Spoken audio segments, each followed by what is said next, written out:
there is one conclusion that I came to after finish writing, and I think people come to the same conclusion after reading it, is that something exists.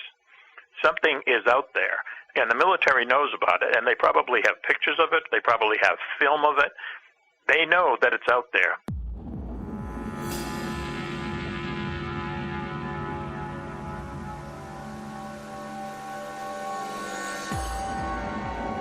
Does the U.S. military know what they are and they're covering that up? Or do they not know what they are and they're actually covering up the fact that they don't know? Can you imagine something like that happening in the post-9/11 world?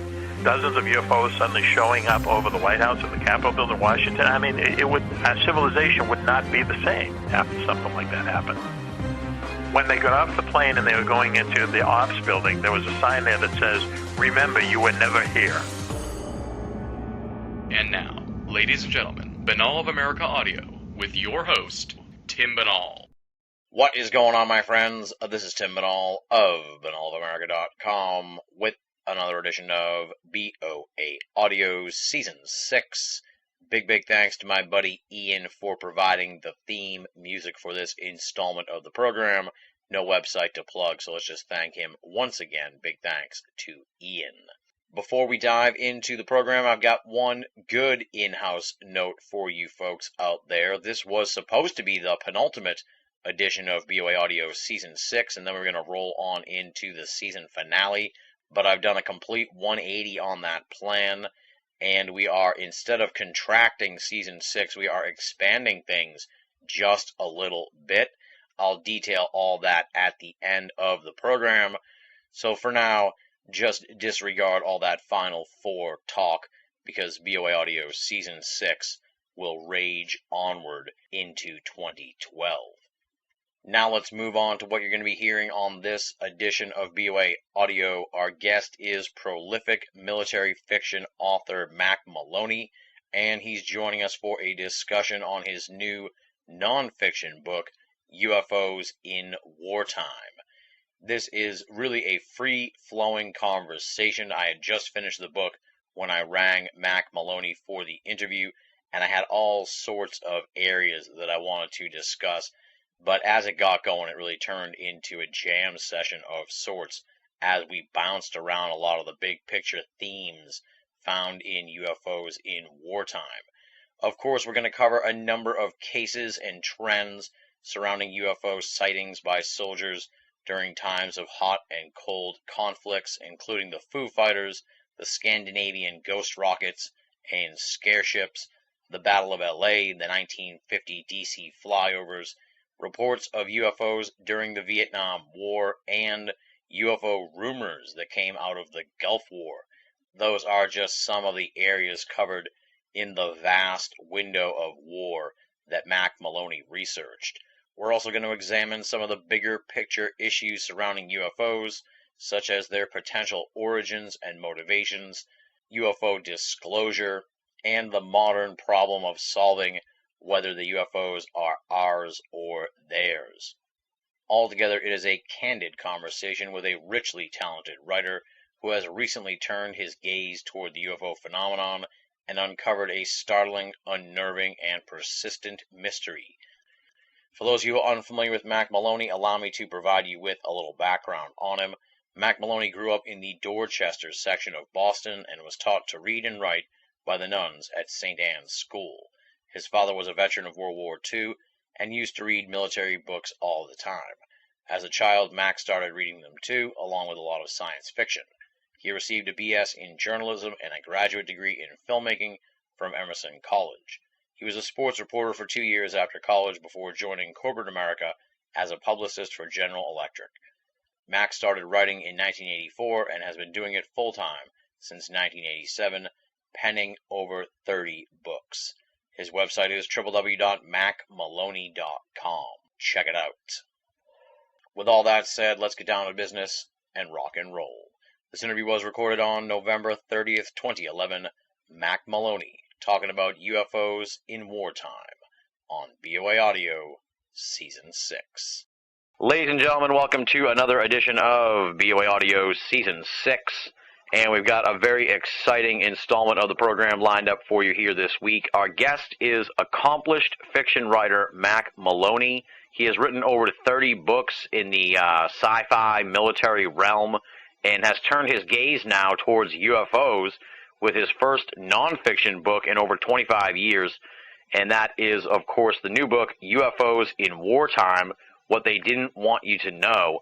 And it really chronicles a whole bunch of UFO encounters experienced by not just the U.S. military, but various other militaries throughout really, I guess you could say the 20th century, really, with some key stuff prior to that.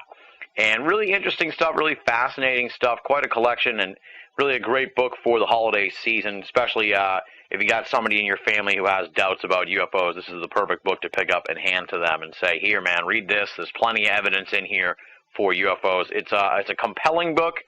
It is maddening at times, and I'll get into that in a little bit, but it's not maddening on Mac's part. It's maddening just in the sense that here is all this amazing evidence, and we're still sitting here with no idea what's going on with the UFO phenomenon. Mac's done a great job of compiling this evidence, and by the time you finish it, you're like, my God, how are we so far behind the curve here on getting to the bottom of this? So it's remarkable in that sense, and it's a real thrill to have him on the program. The book comes out December 6th, so hopefully by the time you're listening to this, you'll be able to get your hands on it. Welcome to the program, Mac. It's a pleasure. Thanks a lot, Tim. I'm glad to be here. Well, we usually start out with, the bio, the background. As I said, you're quite an accomplished fiction writer. Give us a little bit of the bio background. Who is Mac Maloney, and what led you to take a look here at the UFO phenomenon? Well, like you say, I've been writing full-time for about 25 years or so, and it's mostly been fiction, military fiction, some science fiction, but mostly military fiction along the same lines as Tom Clancy. But I had always been interested in UFOs, even as a kid. And I was having a conversation with my editor one day, and I was just kind of spitballing ideas, as they say. And I said, it seems interesting that UFOs show up a lot more frequently during wartime than during peacetime.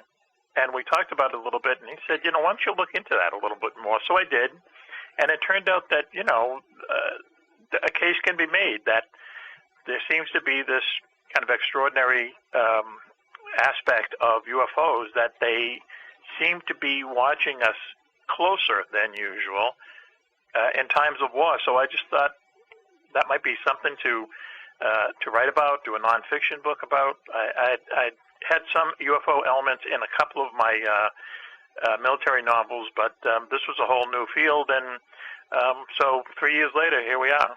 Wow. And it's always interesting when someone sort of first gets, as you say, you've always had an interest, but, when they first really start digging into this, where did you go for your information? Because, the UFO field is a minefield of insanity. Uh-huh. So it's almost impossible sometimes to really get to the bottom of this, because you go one direction and then you get led in a whole different direction, and the next thing you know, you find out the guy that led you in the first direction is a liar or something. Uh-huh. So it's like, oh my God, I just wasted 6 months reading this guy's books, and it turns out he's not even, he's not even a graduate from Harvard or something. So, right, exactly. So how did you go about investigating the UFO phenomenon? The first person I got in touch with was an author named Keith Chester. Oh yeah, Keith's a good guy, good friend. And he wrote a book called Strange Company, which is really the definitive book on Foo Fighters during World War II. And I just kind of wrote to him out of the blue, and next thing you know, we were on the phone talking, and he kind of led me in the right direction on how to do the research, who to talk to. How he went about putting together his book is kind of how I went about putting together this book. And he in turn introduced me to Jerome Clark, who is we've never met, but I consider him a friend now, because we spoke a number of times on the phone, and we emailed back and forth. And between talking to those two guys, getting their books, and then getting other books that they recommended, the next thing I knew, my office was full of books, and I would just go through them and try to pick out UFO sightings that seemed to match what we were trying to get at, which is that UFO sightings spike during times of war or when we're just about to go to war. And sure enough, I just started compiling these stories, and finally we had enough to to fill the book. I also went online a lot. These days, this is what you can do. I don't think we could have done this book 20 years ago, to tell you the truth. I think it would have taken a much longer time 20 years ago. But now you can just, type in anything and you'll get a whole slew of stories. So it was really a question of having a lot of research and then distilling it all down and trying to put it in chronological order to make this point that UFO sightings spiked during wartime. Yeah. You said you had an interest. I guess at the risk of really sort of like, I hate to use the word believer, but like, where did you stand on UFOs as you went into this, and did your perspective change as you did more and more research? Well, I've never seen a UFO. My wife has seen a UFO before we were married, and I know other people who have seen them, but I was a believer for one really one big reason, and what that was I have an older brother who was a lifer in the Air Force, and he had a UFO sighting back in the late 60s while he was working on a jet fighter at an air base in Charleston, South Carolina. They used to work on them at night because it would get so hot down there during the day, and he was out on the flight line, kind of isolated with 3 or 4 other people, working on this fighter when this, UFO came down right on top of them. They were so startled that they got underneath the plane and basically kind of hid for cover underneath the plane, and this thing just stayed hovering there for 4 or 5 minutes actually, and then took off. He related the story to me later. They made the mistake of telling higher authority, after which they were isolated, put in separate rooms for 3 or 4 days.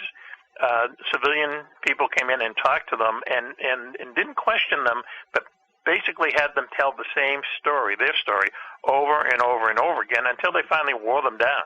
And at the end of it, they all signed a statement saying that what they saw was a reentry vehicle from something that had been launched from Cape Canaveral. And he told me they did it just to get out of it, just to get out of there and kind of put an end to it.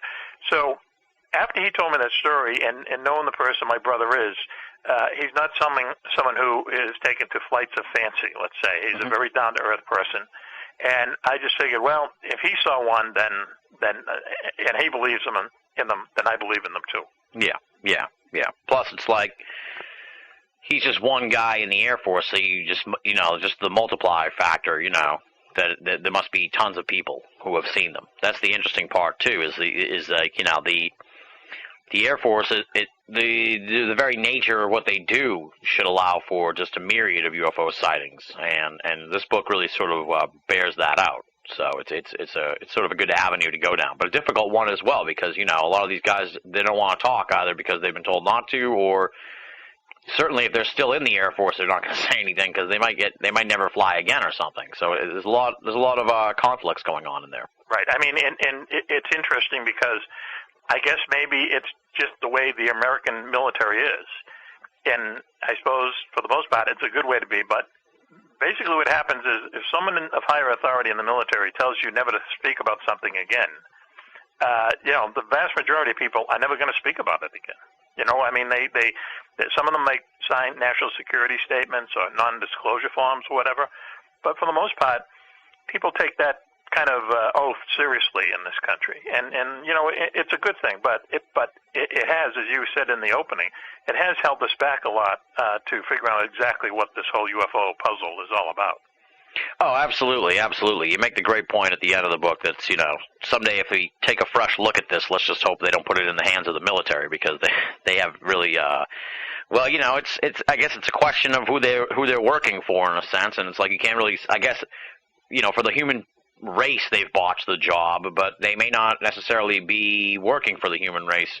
I don't mean they're working for aliens, I just mean, maybe they're working for the government, the insiders of the government who, so if they did an investigation, they weren't investigating it for the everyday people. Right.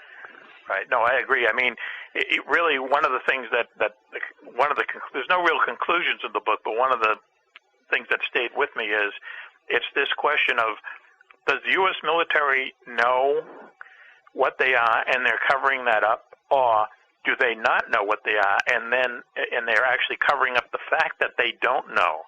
The military is always their excuse, let's say, is that they would look into UFOs to see if there was some kind of national security threat.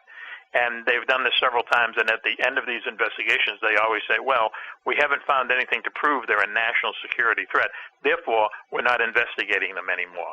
So they're not taking the scientific approach to it. They're taking the national security approach to it. So on one hand, like I say, if they know what they are, I mean, I believe that there's a cover-up. It's just the question of what are they covering up. If they know what they are, then they're covering that up. But if they don't know what they are, it's a little frightening in a way. And they're just covering that up because they don't want to tell us that we can't protect you from all things. Right. Have you, at the risk of sort of like painting you into a corner here, have you sort of come to any conclusion on that question, or are you still sort of on the fence about what they know? It's really, everything you read, it's like 50-50. Yeah. You know, with their actions in the past, especially at the end of the 40s and the beginning of the 50s, I would have thought that you know, they probably don't know. They probably have no idea what these things are. But I can guarantee you, as you said again in the beginning, if you read the book, because this is there is one conclusion that I came to after finished writing, and I think people come to the same conclusion after reading it, is that something exists, something is out there, and the military knows about it, and they probably have pictures of it, they probably have film of it, they know that it's out there, but probably don't know exactly what it is. Yeah, and that sort of like question doesn't have to be mutually exclusive either. I mean, you know, some people in the military could know what it is, and they could know, you know, way more than we do. But that could only be like a handful of people, and the vast majority of people in the military below them don't know anything. Mm-hmm. So, I mean, I think if anything, that's probably the most likely scenario, that it's or above them group. Too. That was another thing that Keith Chester, you know, had told me about, and I believe it. I said to him, well, how could you keep this huge secret, you know? And he says, well, you know, his theory, and it's a theory that a lot of UFO researchers have, is that, you know, there's some office somewhere deep in the Pentagon, you know, on the mid-level on the food chain, where there's probably some unit that just, you know, keeps track of these things, probably doesn't do real investigations, or you certainly don't hear about it, but keeps track of it, and it doesn't go any further up the food chain. So the people, the generals and the chiefs of staff in the White House have this plausible deniability. I mean, you probably heard about this, you know, just a couple weeks ago, how they petitioned the White House to say, you know, has the U.S. government have any evidence of contact with extraterrestrials? And one of Obama's science advisors came out and said, no, there's no evidence that we have ever had any contact with extraterrestrials. Well, I believe that petition was worded wrong. What they should have said was, have we had any contact with intelligent life forms other than human beings? Because there's no evidence at all that these have to come from outer space, that they're extraterrestrials. There's a good chance, frankly, that they're time travelers, or they're from another dimension, or they're from inner space, or someplace that we don't even know about. Like I said, I think that that wording of that petition was wrong, and I think that a lot of times people think too much that they must be little green men from Mars, where, you know, there's no evidence to show that either one way or the other. Absolutely, yeah. Well, that's what I like about the book, too, is that, you know, you sort of like stick to a just the facts scenario here and really don't go off on any wild speculation, which I really appreciate, because it's sometimes the wild speculation is what trips us up here in UFO research, because like I said, that you can get down a whole different path and you know, you're building sandcastles or something like that. So one of the interesting things that you mentioned in the beginning of the book in the introduction is that, you know, the trend here of UFOs observing conflict is an interesting one, in that, you know, they're just observing. They never seem to go any further than that, with some very rare exceptions. I mean, so, you know, I'm going to have you speculate here and sort of get your thoughts on this. What do you think they're doing if they're just watching these conflicts? Well, I don't know. It's an interesting question, because on one hand, you think, well, you know, some of these, you know, UFOs that people have seen, you know, in recent years, all the way back, you know, to World War II and even earlier, were described as these fantastic flying machines that could do unbelievable maneuvers and could fly very quickly, and could basically fly so quickly that it seems like they disappear, and just, you know, amazing technology. So you think, well, why would some entity with that kind of technology choose to fly alongside a B-17 bomber as it's bombing a city in Germany? Why, if you have that technology, why do you feel like you have to fly 100 feet off the wing of a bomber in the middle of a bombing run? Yeah. And to tell you the truth, what I've kind of started to think about is there's a possibility, or maybe, that these are time travelers and they're coming back to this time to see history being made. Interesting. So you give that, I wouldn't say heavy credence, but I'd say you give that a strong there's a possibility, and I'll tell you how I came about that, and it's kind of unusual. I'll try to make this a short story. But take as much time as you want. Don't worry. As I'm writing, I always have the TV on in my office with the sound turned down, and I don't know why I do that, but that's just how I do it. And for some reason, while I was working on this book, I would have the channel turn to the Animal Planet channel all the time, or a lot of the time, and things would just I would see catch my attention out of the corner of my eye. And one day I just started watching it, and it was something about people going on tourist safaris, and I thought, what do you do if you want a safari, a tourist safari? What would happen? Well, you would fly from the United States a long way to Africa. They would put you in a truck, and the truck would go out into the Serengeti or something, and you would take pictures and watch as lions ate antelopes, and alligators ate lions, and and you would see all this activity, this animal activity. The animals basically going on with their daily lives. They would see the truck, they would see you, but they can't conceive of who you are, what the truck is about, what a tourist is. Right. So they just kind of ignore you and go on and do their thing. Well, in a way, maybe that's what UFOs are doing. We see them all the time. It isn't, people have this idea that UFOs are trying to hide from us, but they're not. There's something like, 2,000 or 3,000 UFO sightings a day around the world. People have been seeing them for years, hundreds, even thousands of years. They're not trying to hide. They're not trying to make their presence unknown, because we see them all the time. It's just that we don't know what they are. So maybe just like the lion can't tell what a safari truck is about, we can't understand, we can't conceive what a UFO is. And then if you take that just one step further, there are some people that go out into the jungle or out into the plains and they shoot animals with tranquilizer guns and they study them. Well, that's almost like what the abduction thing is about.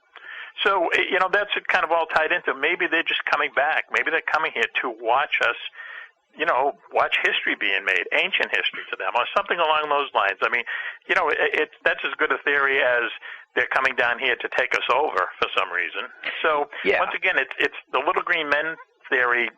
It's one possibility of many.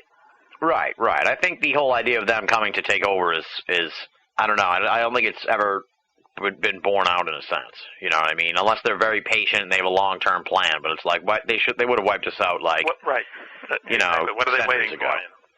They certainly wouldn't want us developing like nuclear weapons and all kinds of like ability to at least put up a fight. So it seems strange that they would allow for that. But maybe, I mean, as you report in the book, obviously they've been very interested in the whole nuclear development. So it's like, who knows what is, that's the $1 million question, is what is behind this and what do they want? That's, what drives us all. Right. I thought it was interesting in the book you mentioned, and I hadn't heard this story for like years and years and years, and that's this whole idea that maybe that UFOs were somehow involved in the plague, which I thought was really interesting, and it sort of sparked the memory for me of hearing the story like I don't even know, almost 10 years ago now, when I read a book that mentioned a similar sort of theory. So I guess talk a little bit about that whole concept, because it's kind of underreported in a lot of places. Well, I had never known about this either until I got into the research. But basically, the story is that the plague hit Western Europe around 1340s to 1350 or so, killed millions of people. Some people say over 100 million people, and the cause that everyone seems to agree on is that it was caused by bacteria and fleas, and the fleas were carried by rats, and the rats were everywhere. But during the same time when all this was happening, there were reports of flying objects going through the sky, flying very low and leaving a strange vapor in their wake. And it seemed to some people that wherever these objects were seen, wherever this vapor touched down, the plague would break out in that area. So that's strange enough, but there are also reports of people seeing these mysterious figures from, origins unknown, let's say, dressed in black hoods and robes and carrying scythes and sickles, and they would see these people killing livestock for some reason. And they were dressed in black, so these people were almost like medieval men in black, as we know they're called these days. But what these people actually turned out to be were the Grim Reapers. That's the origin of the Grim Reapers. So it's kind of strange. I had never heard that story until I did the research, and like you, it was like, wow, what is that about? Yeah. Like I said, I'd read it in one book, William Brantley's Gods of Eden, back in I want to say 2004. So, and then I haven't really seen it anywhere since. So it was like, wow, this brings up a whole bunch of memories that I hadn't even considered or thought of in a long time. So kudos to you for digging that one up. Now, speaking of sort of these odd-looking men, I noticed that comes up again during the scare ship wave over Scandinavia, because during that whole thing, there were these reports of these odd-looking foreign men in the area, sort of checking out, where the scare ships had been seen and stuff. So we're sort of seeing a sort of underlying thing going on as well there. Right. The first example of, literally the men in black in the modern era was the scare ship, I don't want to call it a craze, but in 1909 is actually in England, where the spring of 1909, people started seeing these objects going overhead that were kind of shaped like Zeppelins, but were moving at more than 200 miles an hour. They would fly against the wind. They would have huge searchlights underneath them that were illuminated. They were only seen at night. And people started seeing them all over the place. And there were more than one, because people would see them simultaneously in London and up in East Anglia, part of England, and they were even seen in Northern Ireland. And there had been an airship scare in the United States at the just about 15 years before, and these things, it turns out they were seen throughout Europe at various times. But in one instance, one of them flew over this gentleman's house. He lived on a cliff on the coast of England, and the next morning he saw it, and then the next morning he went out and he found this strange object on his lawn, and it was he described it as a metal rod that had been shoved through a soccer ball. He had no idea what it was, so he contacted the local Coast Guard, and they came up to look at it. The local police came up to look at it. They didn't know what it was about, so they asked him to hold on to it until some of the British military could look at it. In the time in between, the military did come and take the object, but right around the same time, this gentleman's house servant was leaving the house one day, and she saw these two guys dressed in black kind of nosing around where he had found this object. And they went into his barn where he had kept the object, looked around, but when they saw her, they kind of scared her, and she, took off. But she did say that they were dressed in black, they were very odd looking, and they were speaking an odd language, a foreign language. Yeah. So, who were these people? It seemed like, really kind of a Men in Black episode before we came to know the Men in Black. Just another weird, part of this whole big puzzle. Right, absolutely. It's like someone came to clean up their mess somehow. Why, Something. Yeah. You wonder sometimes we'd be better off, like, getting one of these next time you see a man in black. Just like, I don't want to suggest violence, folks, but maybe just, hit him with a lamp or something. Yeah, tackle him. Yeah, there you go. Thank you. So we can get some answers out of these guys. Well, there's been a lot made about, sort of the changing face of UFOs, if you will, because like you said, there was the whole airship thing going on, not the scare ship, as we said here, back in the turn of the 20th century, and it seems like like I said, the face of the UFO has changed over time. The cigar shape, the little balls of light. Have you noticed any sort of overarching evolution based on all the cases you've looked at, or is it sort of like you just get a little of this, a little of that, and it's always, all these different shapes show up throughout all the different times? Well, the two most prominent shapes definitely are the saucer-shaped and the cigar-shaped object. And in fact, the cigar-shaped object is probably the most reported UFO shape of all. And the cigar-shaped objects have been seen way back in almost biblical times. Yeah. The saucers became, people started seeing flying saucers, almost immediately after Kenneth Arnold saw his UFOs in 1947, and after, because of his encounter, the media coined the term flying saucers. But it is kind of funny. They do change. It's almost like how cars that in the 1950s don't look like cars these days. It's almost like there's different models. The scare ships. What were they? I mean, and then the ghost flyers of Scandinavia. They were literally planes. They were huge planes that flew over Sweden, but no one was ever able to identify what they were. The ghost rockets of 1946, once again over Scandinavia, they looked like one-day cruise missiles. Some of the things that, some of the Foo Fighters, a lot of the Foo Fighters were, as you say, kind of large glowing orbs of light, but then others were, looked like were the cigar shape with portholes, and they could see beings inside. So it is kind of strange. It is kind of a, like I say, it's like, in a way, UFOs, they change model years like our cars do. It's, again, it's just like one of these many pieces of this puzzle that no one can seem to really put together yet. Yeah, exactly, yeah. And a lot of people speculate that maybe the UFOs change their appearance based on what we would expect them to look like. And it does seem like throughout the, the reports, like in the book and everything, it seems like they're always just sort of a couple generations ahead of us. Yes. They're never really like so super. I mean, obviously they're super advanced, but I mean, they're never so out of reach in a sense. So it makes you wonder what that's all about. Well, the Ghost Flyers of 1933 it's probably my favorite chapter in the book, because and I'll just quickly describe what happened. It was just basically over in 1933, 1934, over this very desolate part of Sweden called Verboten, which is kind of in northern Sweden, up near the Arctic Circle. People started seeing these strange planes. And in 1933, in this part of the world, airplanes were still kind of a novelty. You didn't see them hardly ever. So, but all of a sudden, people start seeing these strange planes, and they're huge, and they have 8 engines, and they have a odd tail that looks like a twin boom, which, if anyone's familiar with a P-38 Lightning, it has like a twin tail section connected at the end. They had pontoons, and just like the scare ships, they had huge searchlights on the bottom of their fuselage that they would shine down at the ground.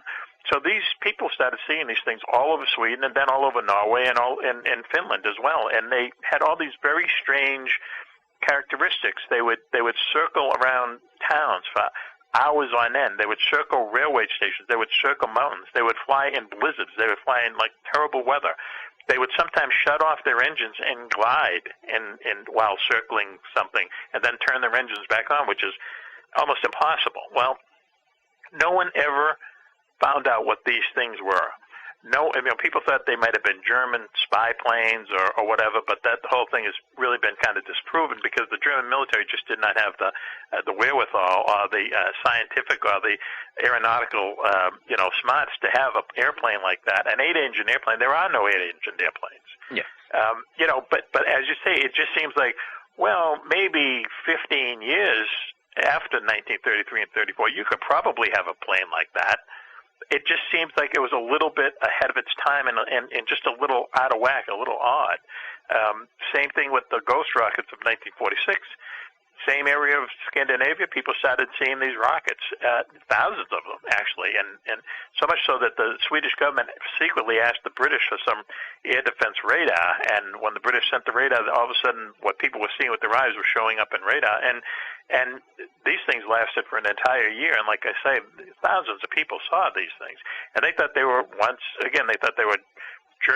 leftover German V-1 and V-2 rockets that the Russians were somehow firing over Sweden, but on a good day, the Nazis could only shoot off 15 V-1 rockets, and people were seeing dozens of these things. They were seeing them flying in formation and so on, and the basic description was of a cruise missile, and Swedish Air Force pilots actually saw one that seemed to have terrain guidance capability, which is you fly along, and let's say you have an altitude of 500 feet, and you come to a mountain that's 1,000 feet high.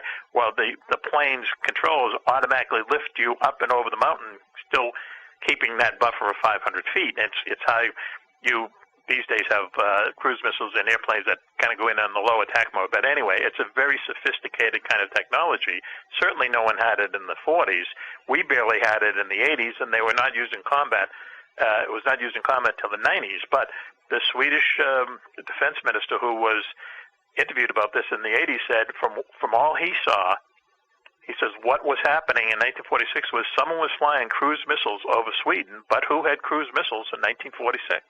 It's weird. The whole thing is weird. It is weird. The book and you know, you gave proper kudos to Keith Chester, absolutely, because the book reminded me a lot of his stuff as well. It makes you wonder too, also, just sort of what the story is with Scandinavia. You know, why were they such a prominent location for two serious UFO flaps, and then really, I mean, I'm sure they have their share of UFO events now.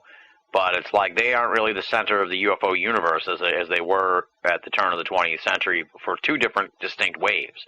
So it makes you wonder what the appeal, I guess you could say, of that area was at the time. Maybe because it was such a peaceful or remote location, I'm not sure. Right, and well, there's nothing up there. I mean, let's face it, there's nothing up there in northern Sweden. And why would you fly literally hundreds of these things, over such a desolate area. Yet many people saw them. Yet you picked up in radar. So it's not like you're trying to hide what you're doing, but there's just no explanation for what you're doing. Right.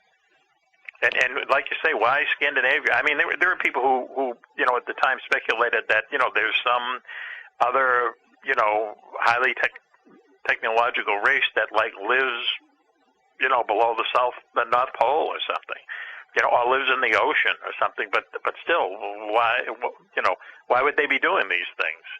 It's almost like it's just weird. It's weird. You can sit down and think about it for hours or days, and you'll never come to an explanation because there's never been anyone, as I said, there's never been anyone who's come forward and said, hey, I was launching the Ghost rockets from X, Y, and Z back in 1946. No one ever came forward and said I was one of the Ghost flyer pilots in 1933. They just disappear.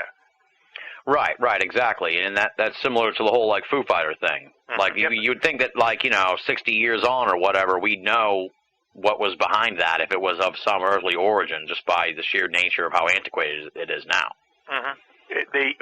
In World War II, and as you say, Keith Chester, I relied on him for a lot of the main stories that he had in his book. And what it really was that, there were British and American pilots, mostly in Europe, but also in the Pacific theater as well, that would see these Foo Fighters on a really regular basis.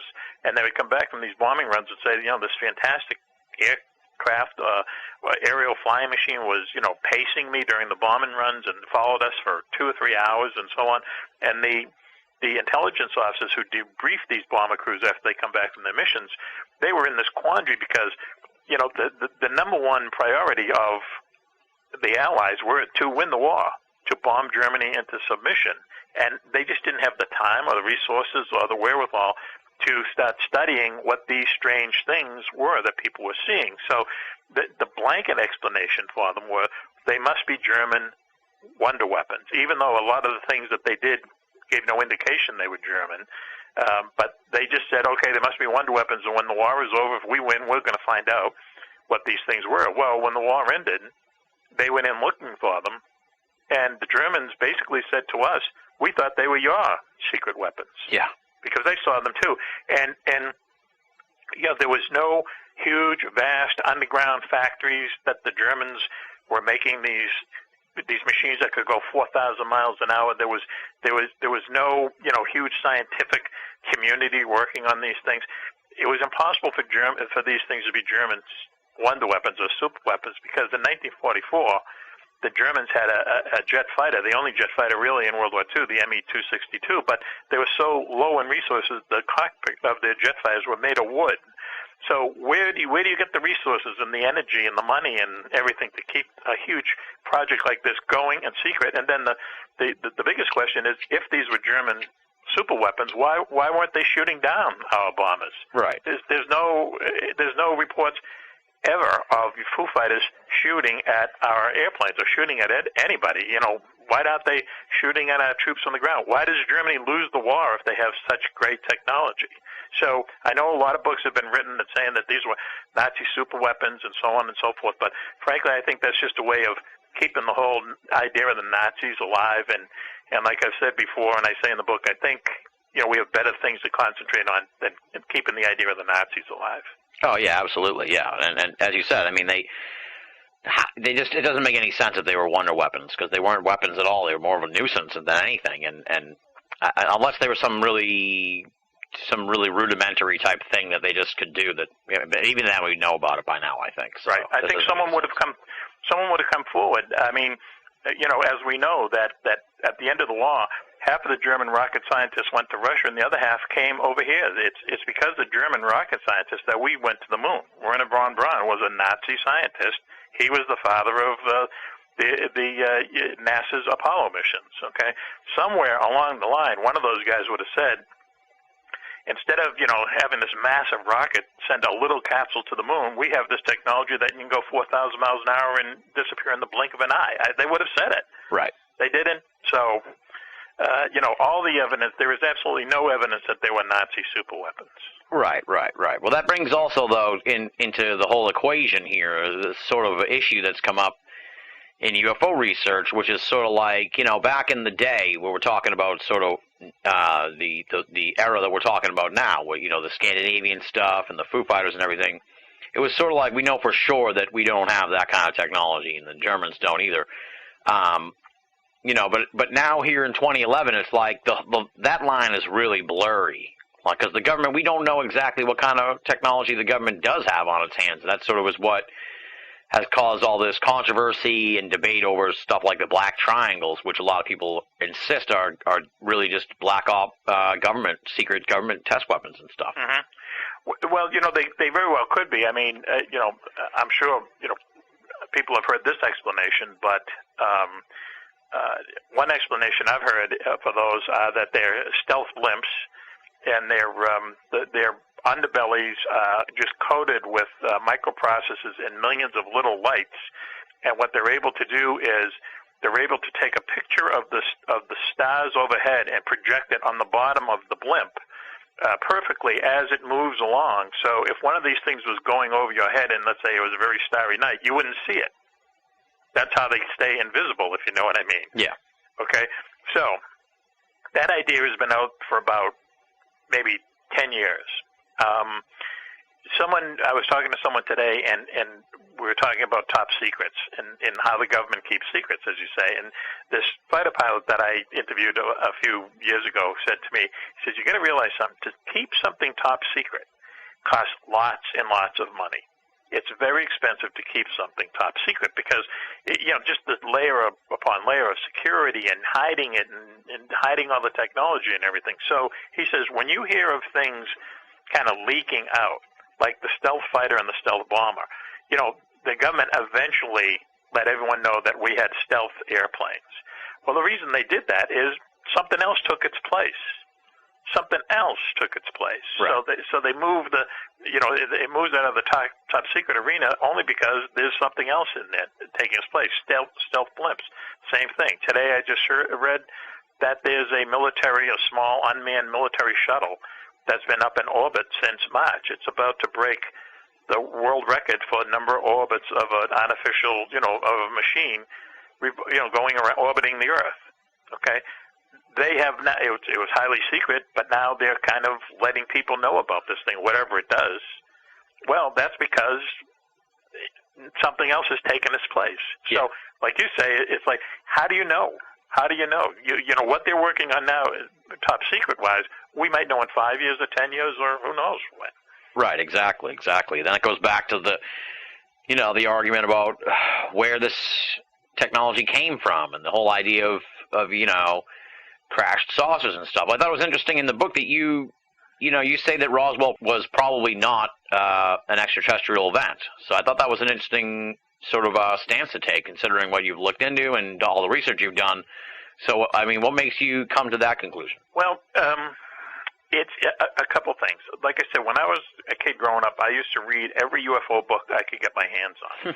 And I did not see anything about Roswell in any of those books. Roswell was something that came and went back in 1947, and then it was revived at the end of the 70s or the early 80s, and then really kind of took off. I've just seen pictures. The pictures of the debris that came along with the famous press release. If you see those pictures, and then you see what one of the sky balloons that they used to, I mean, what the government said what it was that it was a balloon with a kite tail that they used to launch from that area to fly over to across Russia and the Soviet Union to eavesdrop on whether the Russians were testing nuclear weapons or not. They wanted to keep that secret.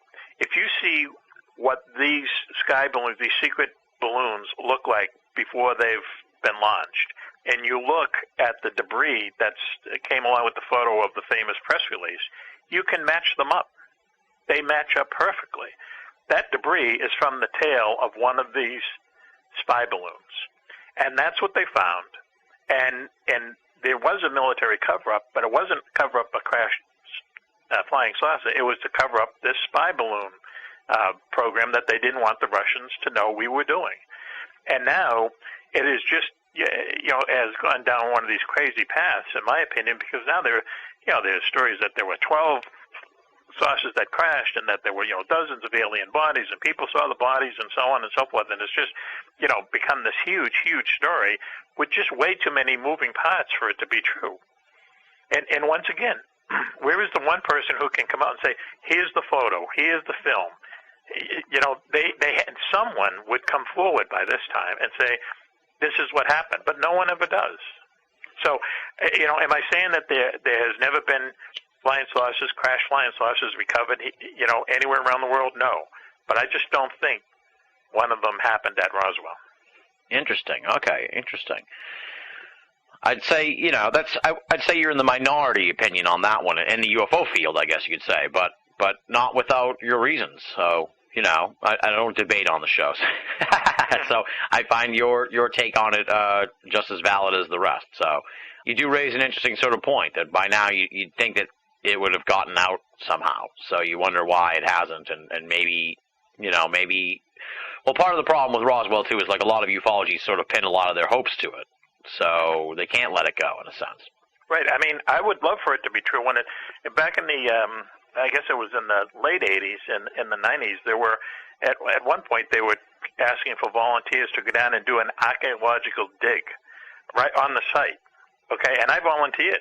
I was living in New York at the time, but I was ready to get down to New Mexico and join this, archaeological dig, because I thought, wow, that would be, now there you are, there's an instance where you're going to go through a scientific method to actually try to prove or disprove the existence of a flying saucer. Yeah. And that's really what you have to do. You can't leave it up to the military. Scientific people have to look into this thing. And this thing never happened, and I don't know what happened to it, but all of a sudden they weren't calling for volunteers anymore. I think it would have been great if something did happen down there, but I just don't believe it did. Now, just to go a little bit further into the book, what is interesting is that years later, when the U.S. was installing ICBM missiles in missile silos all over the middle part of our country, they had a number of UFO incursions over these missile sites where they would hover over the site and kill all the electricity in the site. Sometimes they found that they were changing the targeting systems on these things. The whole idea of this, the whole chapter on the UFO ICBM, incursions is really kind of a scary thing. And one of those silos that had a lot of visits from UFOs, turns out, is in Roswell, New Mexico. So, that further complicates the whole Roswell thing. Like I said, years later, there was literally a silo very close to where Roswell happened that was, quote-unquote, haunted by UFOs. Right. Well, it wasn't also the squadron or whatever that was stationed at Roswell when the Roswell crash allegedly happened. They were like the only ones that had nuclear weapons or something, right? Right. So, and see, that fits into, the people who believe something happened down there. I don't blame them for bringing that up as a good piece of evidence that, because it does seem like UFOs back then were very interested in, not only us, going to war, being at war, preparing for war. They were very interested in anything having to do with nuclear weapons. In fact, another chapter in the book is about the USS FDR, Franklin Delano Roosevelt. It was an aircraft carrier built after World War II. It was the first aircraft carrier that jet aircraft landed on, and it was also the first Navy aircraft carrier to carry nuclear weapons. And for this ship's entire, career, which was spanned 40 years, there was at least 6 incidents where UFOs showed up over it, dogged it, followed it, haunted it, whatever you want to call it.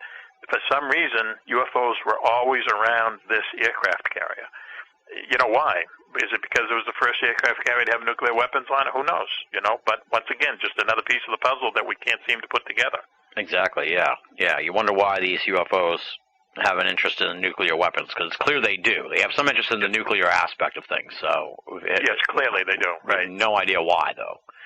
That's the maddening part. You just, in a way, I've grown to sort of dislike the aliens or whoever's behind the UFOs. I'm sort of just like frustrated with them in general. But it that kind of brings up a whole other thing here, because like in the book you talk about the Battle of L.A. and it's like you hear people all the time and they're like, well, why don't they land on the White House lawn? But it's like that Battle of L.A. event is like practically the equivalent in a sense. I mean, you had 500,000 witnesses or something like that.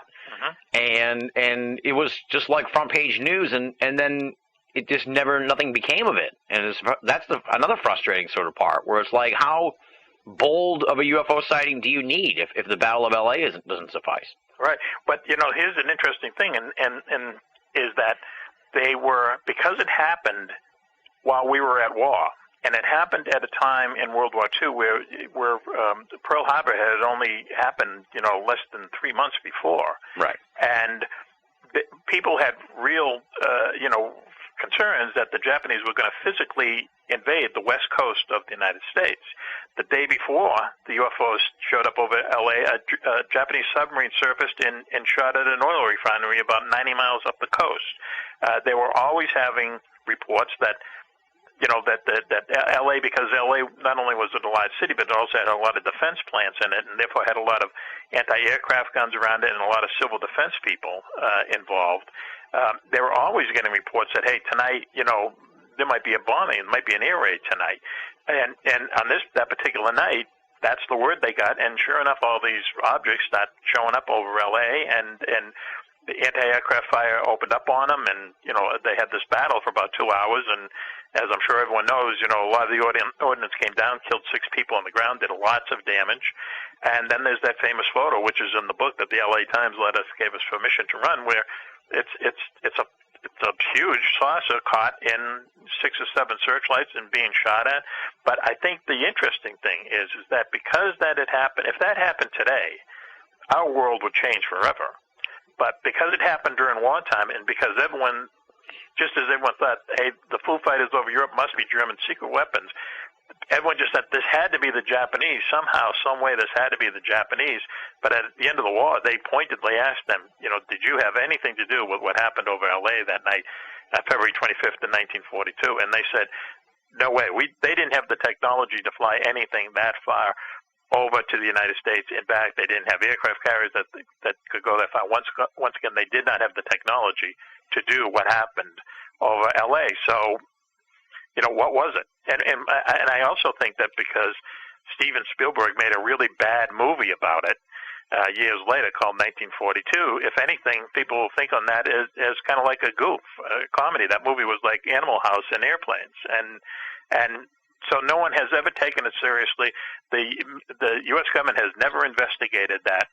The Navy covered it up immediately. The Army said that something happened over L.A., but then they kind of, shut down all information on. And once again, we were at war. We were just newly at war, and there are other things we had to take care of instead of trying to figure out what happened. But so the result is no one ever figured out what happened.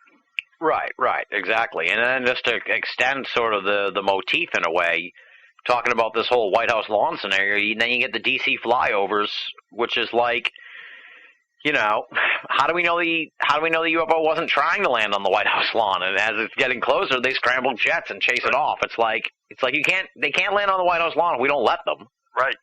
Well, you know, I mean, that's one of the most fascinating stories ever. I mean, once again, imagine if that had happened. I mean, I'm sure a lot of people know it, but basically for 2 weekends in the summer of 1950, UFOs showed up over Washington, D.C. They were photographed going past the Capitol building. They were over the White House or heading towards the White House. Many people saw them. Many pilots saw them. Airline pilots saw them. People on the ground. People in control towers. And as you say, when they scrambled the jets, as soon as the jets would arrive, the UFOs would take off. When the jets would go back to the base, the UFOs would come back. It's just this amazing story. It got to the point where President Truman issued this secret order, which very quickly was leaked to all U.S. military pilots, that if you encounter a UFO and you can't, quote unquote, talk him down, then shoot him down. And when that happened, people started calling the White House and the Pentagon saying, don't shoot at these things because, they'll burn us to a crisp. Just to extend the story a little bit further, what really happened was that so many people, when that happened, so many people called the White House and so many people called the Pentagon that they physically jammed up all the telephone lines. So you couldn't make a call out of the White House or in. You couldn't make a call in or out of the Pentagon.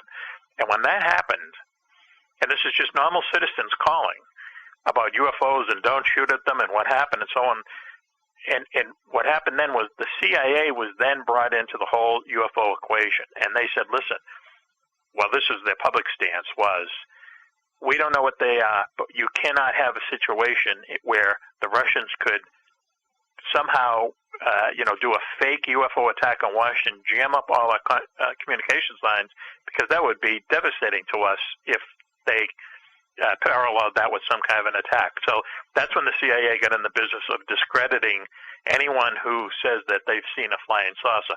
That's really where this whole kind of government, see me kind of in the shadow government cover-up began. The rubber hit the road there, I think, right. And they were like, we got to do something about this. Right. We're not going to figure out what they are, but we got to do something about what the physical aspects of this are. But like I say in the book, can you imagine something like that happening in the post 9/11 world? Dozens of UFOs suddenly showing up over the White House and the Capitol building in Washington. I mean, it would be our civilization would not be the same after something like that happened. And it's just unusual that it happened back in the 50s, and people know about it. But once again, it's just such a mystery. You can only go so far in investigating, where you just throw up your arms and say, we can't figure out what happened. Right, exactly. A lot of this stuff, like the Roswell case, like the 52 D.C. flyover and stuff, I mean, we're talking stuff that's like multiple decades old at this point, and it gets increasingly difficult to really investigate this stuff. Even the stuff like from Bentwaters is really hard to investigate, and that's only like 30 years old. Right. That's a great case. Of course, everyone knows about that, but I actually saw a TV show about that today, and that's a really baffling case because, once again, the military, especially the officer corps of the military, no matter what happens, they always dummy up when it comes to this. But now you had that, I think the guy was a major who was out in the woods. He's seeing this stuff, and he's recording it on his tape recorder. It's really a compelling story, what those guys saw, and how it affected their lives afterwards, too, is really interesting. But, once again, at the end of the day, you say, well, what was it? No one knows. Yeah, it's mad. Like I said, the book is really jam packed with stuff, and at the end of the day, it's maddening in the sense just that it's been so long, and there's so many good cases out there that really haven't.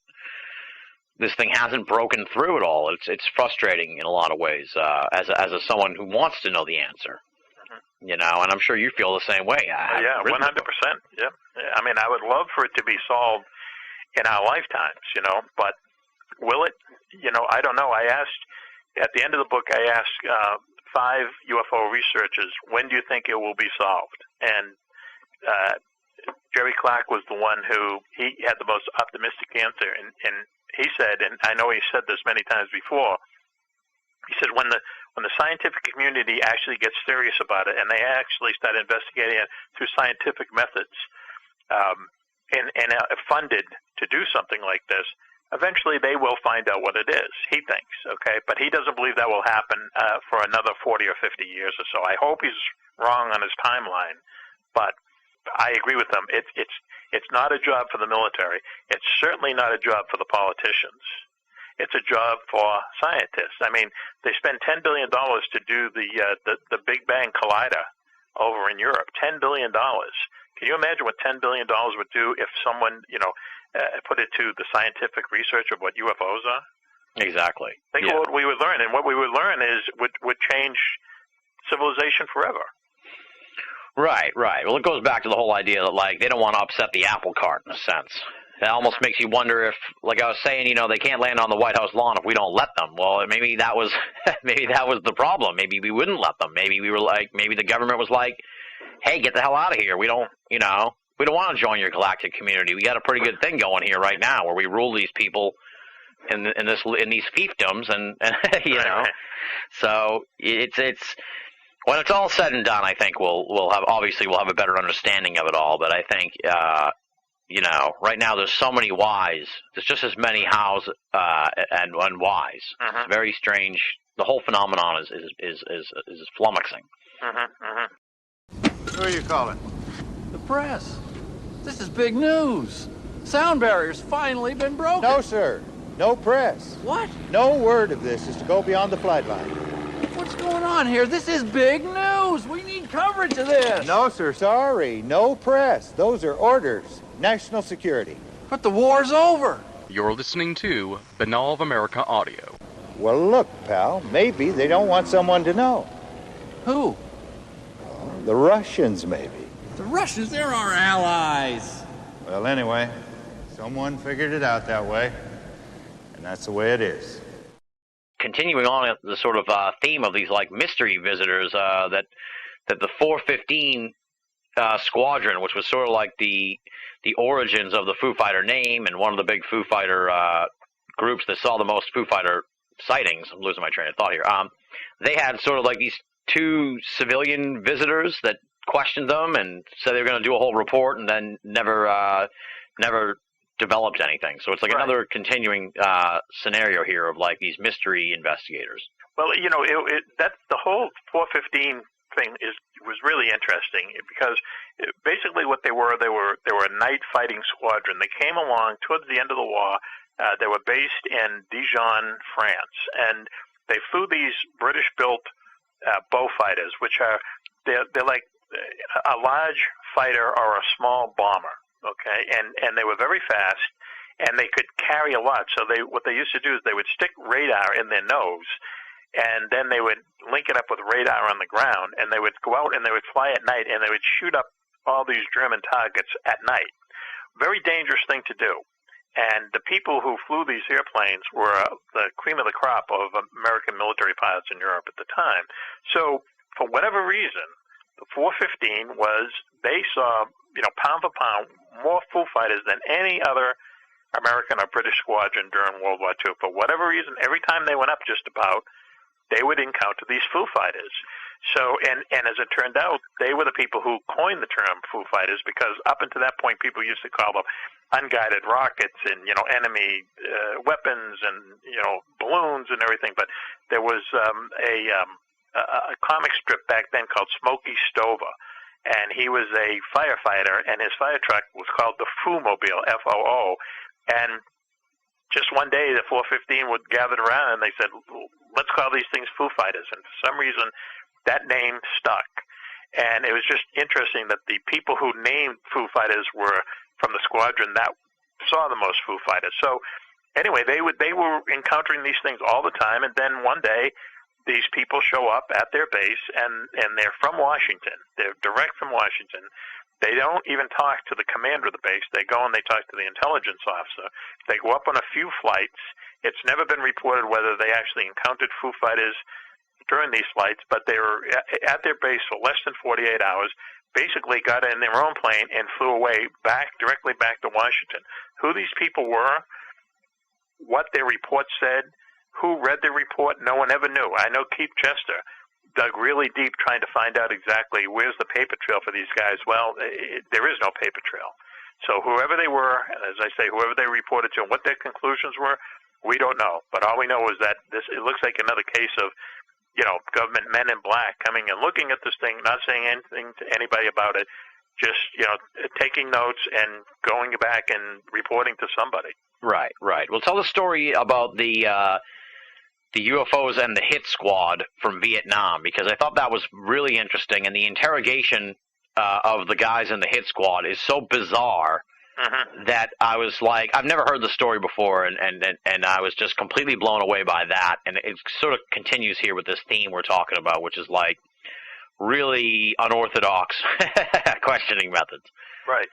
Well, the whole thing about Vietnam itself, Vietnam was just such a crazy war, okay? And I'm sure a lot of people know that.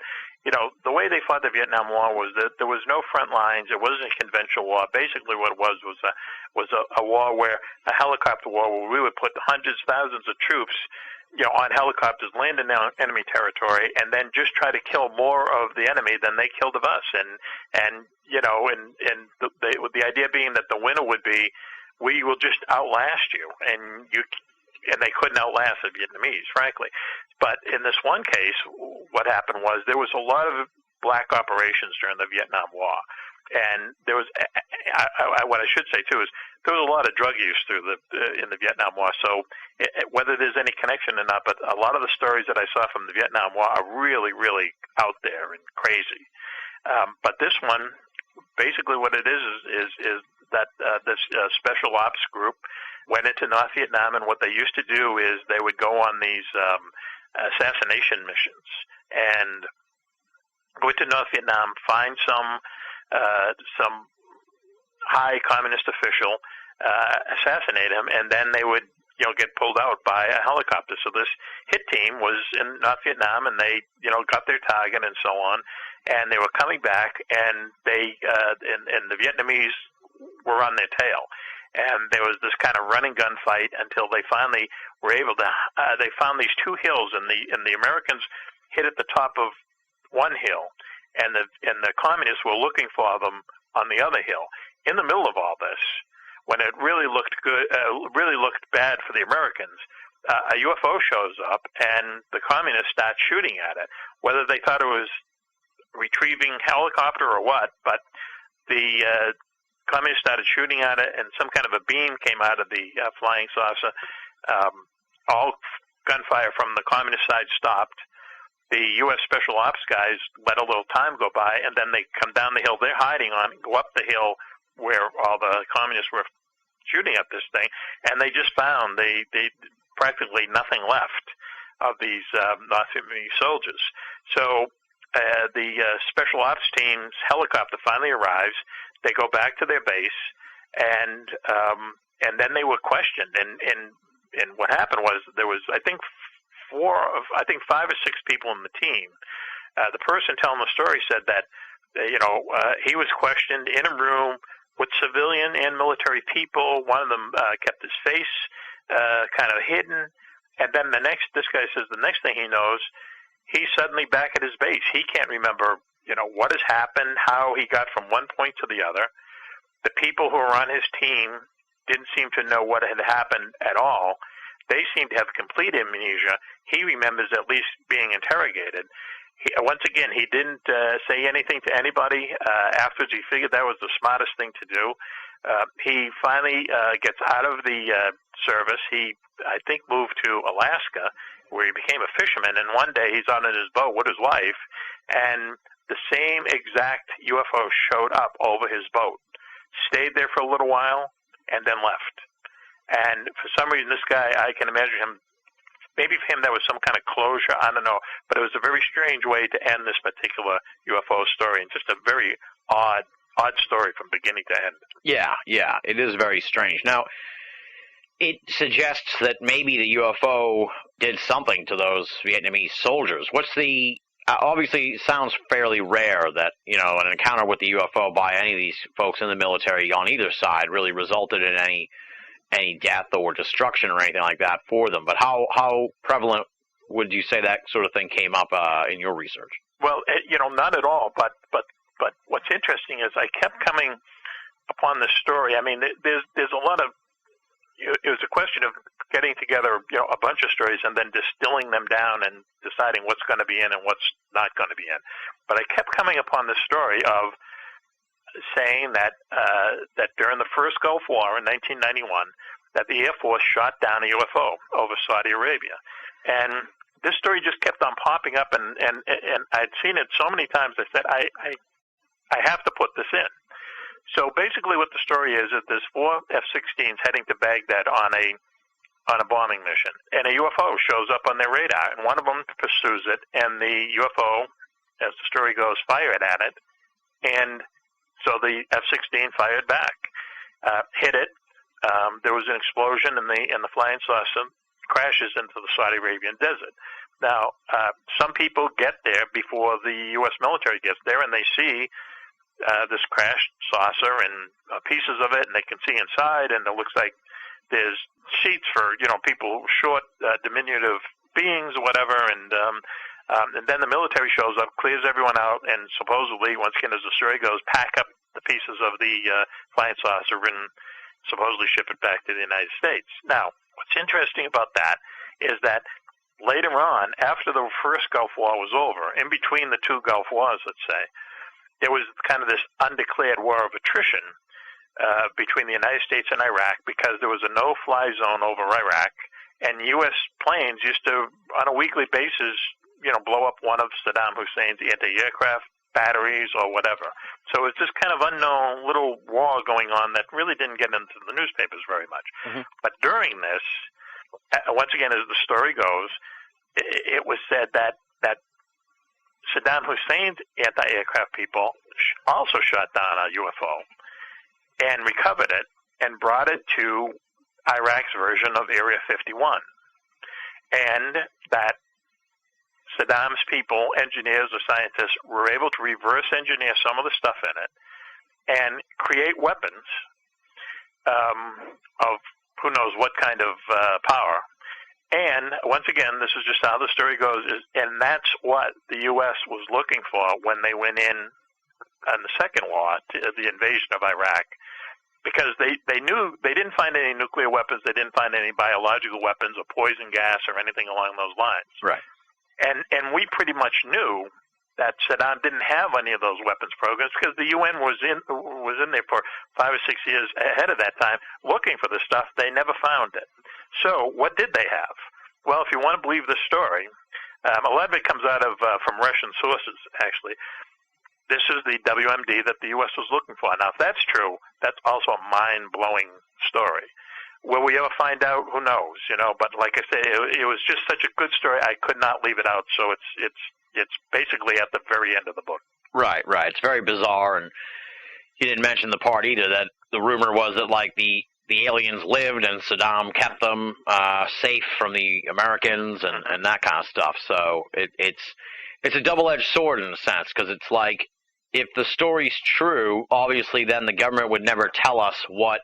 Why they went there and what they found and all that stuff. That's why there's this whole debate about the weapons of mass destruction. But then I've thought lately with the whole idea that, that the UFOs show up when there's nuclear stuff going on and Iran's trying to develop a nuclear weapon, North Korea's working on it and stuff. It's like if you were a sinister country and you really wanted to upset the apple cart of the world, like, wouldn't you just spill the beans on the UFO phenomenon and really mess up everybody's lives, like, around the planet? Like, if I was Saddam Hussein and the invasion was imminent, unless he was, like, so insane that he was sure he was going to win the war, like, I would just trot out the aliens, man, right. And be like, all right, dude, you want to come and attack me? Here's an alien.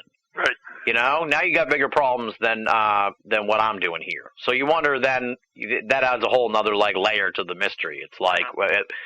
there should be some country out there that knows that would want to mess everything up for everybody. So who knows? Use it to their advantage, right? Exactly. I mean, North Korea would be a perfect example. Absolutely. If the North Koreans had a crashed UFO, we would know about it. Because they would have trotted it out by now. Again, I keep looking at it as, you have a big puzzle, one of those huge jigsaw puzzles with 4,000 pieces. we get about 1,000 pieces in place, but there's a lot of empty spaces, and each little piece, just can't fit anywhere. And I think that I do think that we do get more and more evidence here and there of putting this whole big kind of puzzle together, but I still think we're way, way off of finding out the answer. Right. I think that there's some, like you're saying, yeah, I think there's something missing that we haven't quite figured out yet, and once that piece falls into place, then the rest of this will all sort of come together. We hope, right? I mean, we hope. Yeah. You share the amazing story of the disappearing jet, and that's on page 185 of the book for folks who've picked it up. Fantastic story. And it does seem like, and you also mentioned another story in the book where some troops fired on a UFO, and it sort of emitted, changed colors and stuff, and everybody got pretty sick and stuff. It seems like, if anything, any sort of death or injury or anything like that with regards to the UFOs is incidental. It's almost like accidental, or they got too close, or they shouldn't have fired on it, and the UFO just did something, incidentally, and next thing you know, you're dead or whatever, just because you can't handle the radiation or something like that. That seems to be the only time when it resulted in bad things. Right. That story came from another UFO researcher who I talked to, was Dr. Richard Haynes, who is an interesting guy. He was worked for NASA for a long time, and he was really instrumental in designing the Gemini capsules and the whole Gemini program in the 60s.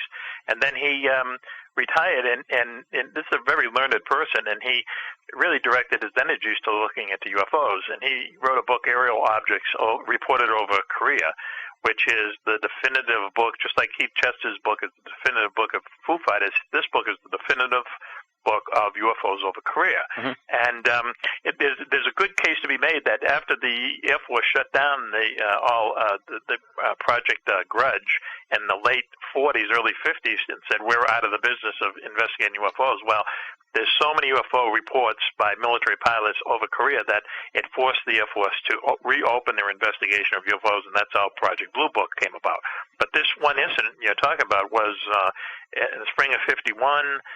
U.S. troops are they're in North Korea at this point, and they're battling for this village, and this UFO shows up, and the North Koreans start shooting at it, but the artillery is just basically bouncing off of this thing. But then it came over to where the American troops were dug in, and the American troops fired on it, and they could hear the bullets pinging off of this thing. All of a sudden it changes color. It starts vibrating. It sweeps them with a ray, and then and makes a tremendous noise. They said it sounded like a bunch of diesel locomotives all starting their engines at once, and then it leaves the area at high speed. Now, the people who were touched by the ray became sick, and so many of them got sick that they had to actually dig a road in to get all these people out in ambulances. Once again, it was kind of covered up. They told people don't talk about it, and as I said before, the American soldiers, when they're told don't talk about it ever again, a lot of them just don't talk about it ever again. But later on, what Dr. Haynes actually realized what this was he called it a close encounter of the fifth kind, and that's when you're in contact with a UFO, you do something as kind of a communication, whether it's waving your hand or actually shooting at something, and the UFO responds to it. And what he found out, which was fascinating, was years later, almost the exact same thing happened with some hunters somewhere in the United States where a UFO showed up. They started shooting at it. It changed color, started vibrating, and swept them with a ray. So here you are. It's communication. It's not the kind of communication we want, but it's communication. So you have this UFO acting almost in the exact same manner 20, 30 years later. Really fascinating story. And with all the people who I talked to in researching the book, and that would be Keith Chester and Jerry Clark and Dr. Richard Haynes particularly, my idea, and I say it a few times, is that I'm just kind of touching the surface of these episodes. If you really want to get into the research, go out and buy the books. There's a list of books at the back of the book, back of my book. Go out and buy these books and see the work these people have done. They've devoted their lives to UFO research, and you'll be fascinated at some of the stories. We couldn't put all the stories in this book. You'd be fascinated at some of the stuff that these guys came up with. Oh, absolutely. They're great authors, and their books are jam-packed with stuff. And it's like you pick some of the very best of the best, not only to study but also to highlight in UFOs in wartime. So, like I said, it's a fantastic book for folks who, especially, if you got somebody in your family who's like, why do you waste your time with that nonsense for? It's like, give them this book, and that'll change their mind right away. So, it's fantastic in that regard. One thing I noticed too in the book that I thought was interesting was we're going to go back to the DC flyover here, and that's that. And I think it's reported in other cases as well in the book, but this one stood out to me, and that was and I may butcher the story here, but the point is that these two pilots were up chasing after the UFO. One pilot saw nothing, and the other one saw the UFO. I thought that was really interesting and strange, because it brings back this whole idea, too, of like, that much of the UFO phenomenon is somehow dependent upon the observer in some way. And that maybe we're looking in the wrong direction at times because we're not looking closely enough at the actual witnesses and what was going on with them at the time. So, I mean, but what I want to know really, I guess, is what you make of it. What do you think that's all about? That one pilot would see nothing and the other would actually see the UFO. I mean, what does that mean? It's reported more than once. You're right. I mean, that type of thing has come up a lot, where people seem to be in the same area looking at the same sky or whatever. Some people see UFOs, some people don't. That really is really a deep mystery. I know that there are physics experiments where they shoot protons at a target, and if you if you are watching the experiment take place, the pattern that the protons make on the target is different than if you do it in an enclosed area where no one's watching. Okay, very strange kind of Einstein type of experiment, but it's almost like the same thing. It's like, some people see them, some people don't. Why? Why would that be? What makes me different from you, or you from someone who has seen UFOs several times in their lives? I've never seen one. I want to see one. Have you ever seen one? No, I've never seen one. But you want to, I'm assuming, right? I wouldn't pass the chance up. Right. But do you think that maybe because we've thought so much about them that we'll never see them? I mean, that also, that's a thought I've had before, too, is that I've thought so much about them that there's no way I'm ever going to see one. It seems to be people who just happen to see them. Right. It seems like the people who do see them are the people who, a lot of times, the people who don't believe at all, which is part of it. And then you get people who see them and it changes their lives, and they become UFO researchers themselves. So it's like Springfield is a famous example of that, where he was on an airplane right at the very end of the war, Leonard Springfield, and saw three UFOs show up off the right-hand side of the aircraft, and all of a sudden the aircraft starts to lose power and it's about to crash. And then the UFOs leave, and the engines miraculously come back on, and they land safely. That changed his life. He became a UFO researcher because of that. I think Dr. Alan Hynek is the same way. He was hired by the Air Force basically to debunk these things, and he saw so much evidence to the contrary, he became one of the most famous UFO researchers ever. So, as you say, sometimes people see him, and it's a life-changing experience. I can tell you that my wife, she saw one. She was driving along the New York Thruway, and this thing came right down and followed her. She was driving very late at night coming home from work, and this thing followed her for quite a while. I mean, she pulled over, it stopped, she started driving again, it started moving again. She'd never really thought about UFOs until something like that happened, and now, because she saw one, she believes in it. And same the story I told earlier about my older brother. There's no way he believed in UFOs until he had his own experience, and now he does.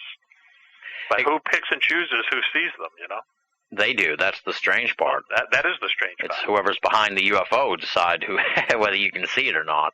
Well, it does seem like there's a situation almost where they, as crazy as it seems, no matter how high up in the air they are. I mean, I've heard stories about people who they'll see the UFO and it's like the UFO reacts to their seeing it. Which is unbelievable in a sense, because if you're down on the ground, you look up and you see a jet flying overhead, no one on the jet has any idea you're looking at it. Right. But it seems like the UFOs have an idea that someone's looking at it, even if they're as far away as someone looking at a jet in the air. Right. which, just completely boggles the mind as to how they would be able to do that. Right.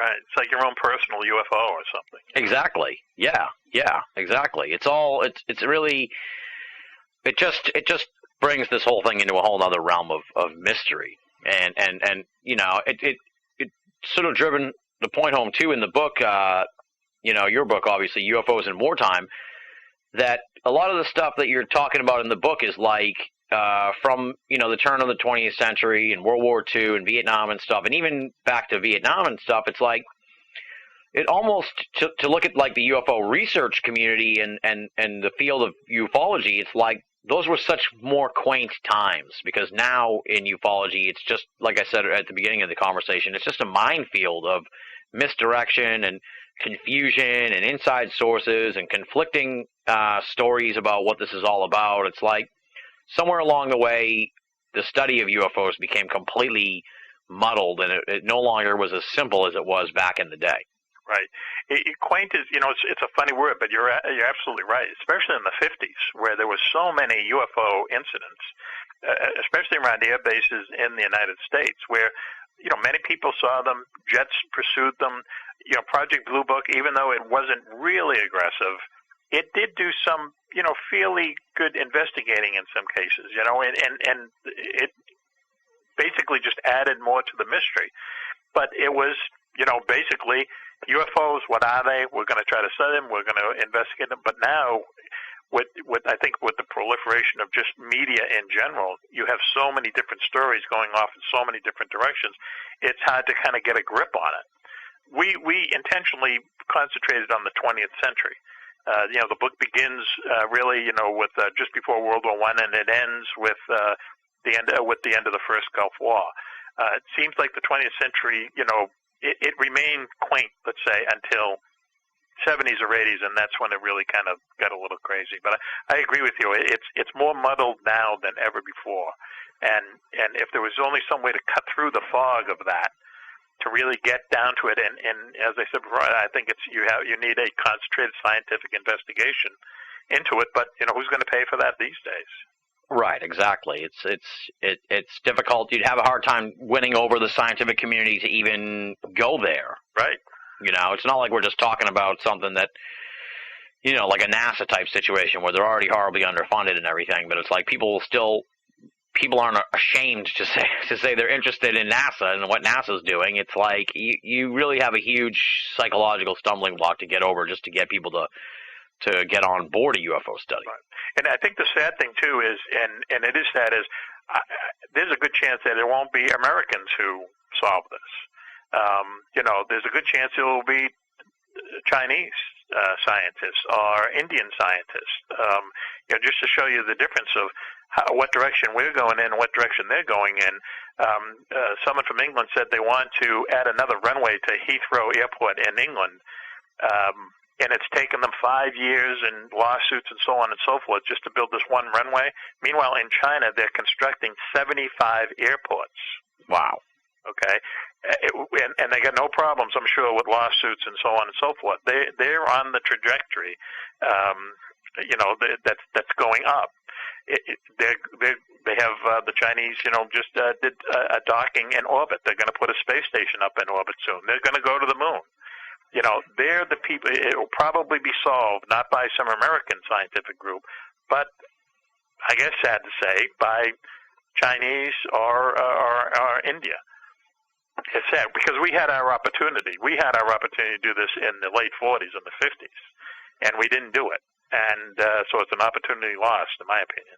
Right. And if it's not one of these foreign governments, I'm of the opinion that, there's a good chance this whole realm of private space flight is going to end up leading to this whole thing being unlocked, if you will. Could be. That sort of American ingenuity, or even, Richard Branson. I mean, someone's going to end up going up there, and if they keep flying up into space on a regular basis, then eventually I think it's just going to have to come out. Right. Because they can't cover it up, or they won't want to cover it up. Because if you're like Richard Branson and you're you're funding these, you're charging people to fly up into space, and all of a sudden it's like, oh, and by the way, you're going to see a ton of UFOs. Oh, well, sign me up then. Right, exactly. So, I mean, that would be just like the greatest boon for business ever. So it would make sense that they wouldn't keep their mouth shut about it. Right. Well, you make a good point. Is that there's no one in the private sector who would want to keep this secret. It's only in the governmental, the government and the political aspect, the political parts of our country that want to keep it covered up for their own reasons. Right. But if someone, like you say, Richard Branson, someone like that, if he had solid evidence that UFOs existed, he'd call a press conference tomorrow. Absolutely, and his ticket sales would go through the roof, and his funding would go through the roof to keep building this stuff. That's for sure. Maybe we have to hope for that, I guess. Well, maybe. You never know what's going to happen. That's another thing, too. You never know what's going to happen. It could be solved tomorrow. Absolutely, yeah, exactly. I've made that point, too, on the show. You just, I don't buy into all this sort of like, well, it's going to happen. People who tell you it's going to happen like tomorrow. It's sort of like that guy that predicted the rapture. It's just not. Mm-hmm. But it could happen just out of nowhere, when you don't even expect it, like how they caught Bin Laden type right, of thing. Exactly. Someday, you turn on the TV and it's like, oh, man. Right. The world just changed. Right. Like 9/11. It's like, right. No one really saw that coming. Theoretically, right. Obviously. We won't get into that. Right. Now, what's been the reaction? Well, I guess the book hasn't really gotten into the hands of your fans yet, but what's been the reaction of them that you're, going down the UFO road here in a nonfiction book after 30 fiction books in the war realm?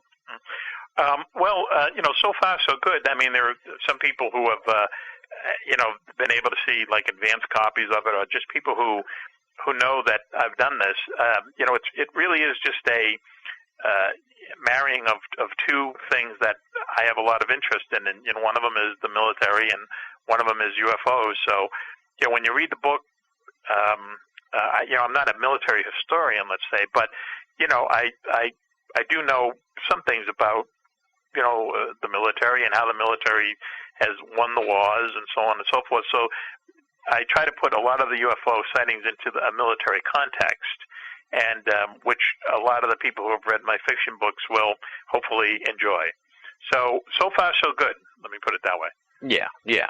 Well, what's the predominant sort of, like, are your readers like former military guys, or are they just like military buffs, or all of the above type of thing? Yeah, all of the above. A lot of people who are on active duty, buy our books at PXs and online and so on. But a lot of retired military people, and I get probably 2 or 3.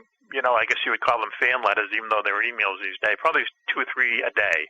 Oh wow! And and they're people from all walks of life, and a lot of kids too, because jet fighters are sexy, and people like to go fast, and Top Gun and so on. I think the majority of people that read my books are either in the military or retired military. A lot of law enforcement people. I get letters from law enforcement people too. So it's really a mixed bag, but. So far, when people know that I've done this, the reaction has been, positive. Yeah, well, it'll be interesting to see how they react once the book's out and they can read it and everything, because, you're sort of like a new voice in a way to all this, and you're sort of reaching an audience that may not have been introduced to the whole UFO phenomenon yet. So you could open up a whole lot of doors that we hadn't considered before.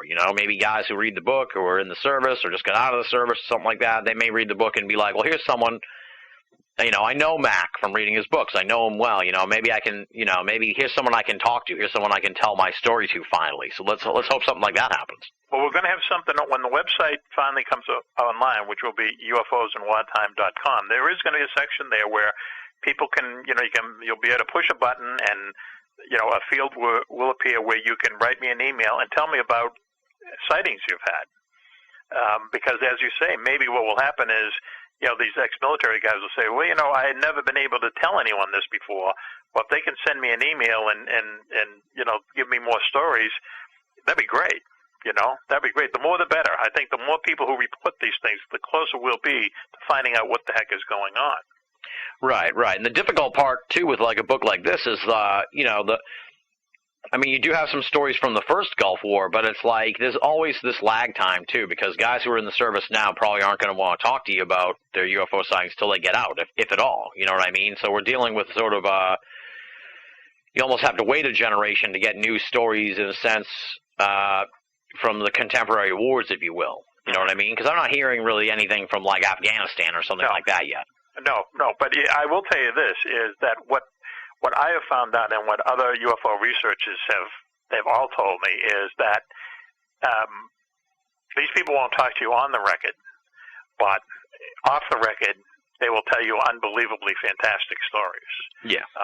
Somebody told me, that they heard off the record, for instance, that, before 9/11, if there was some kind of,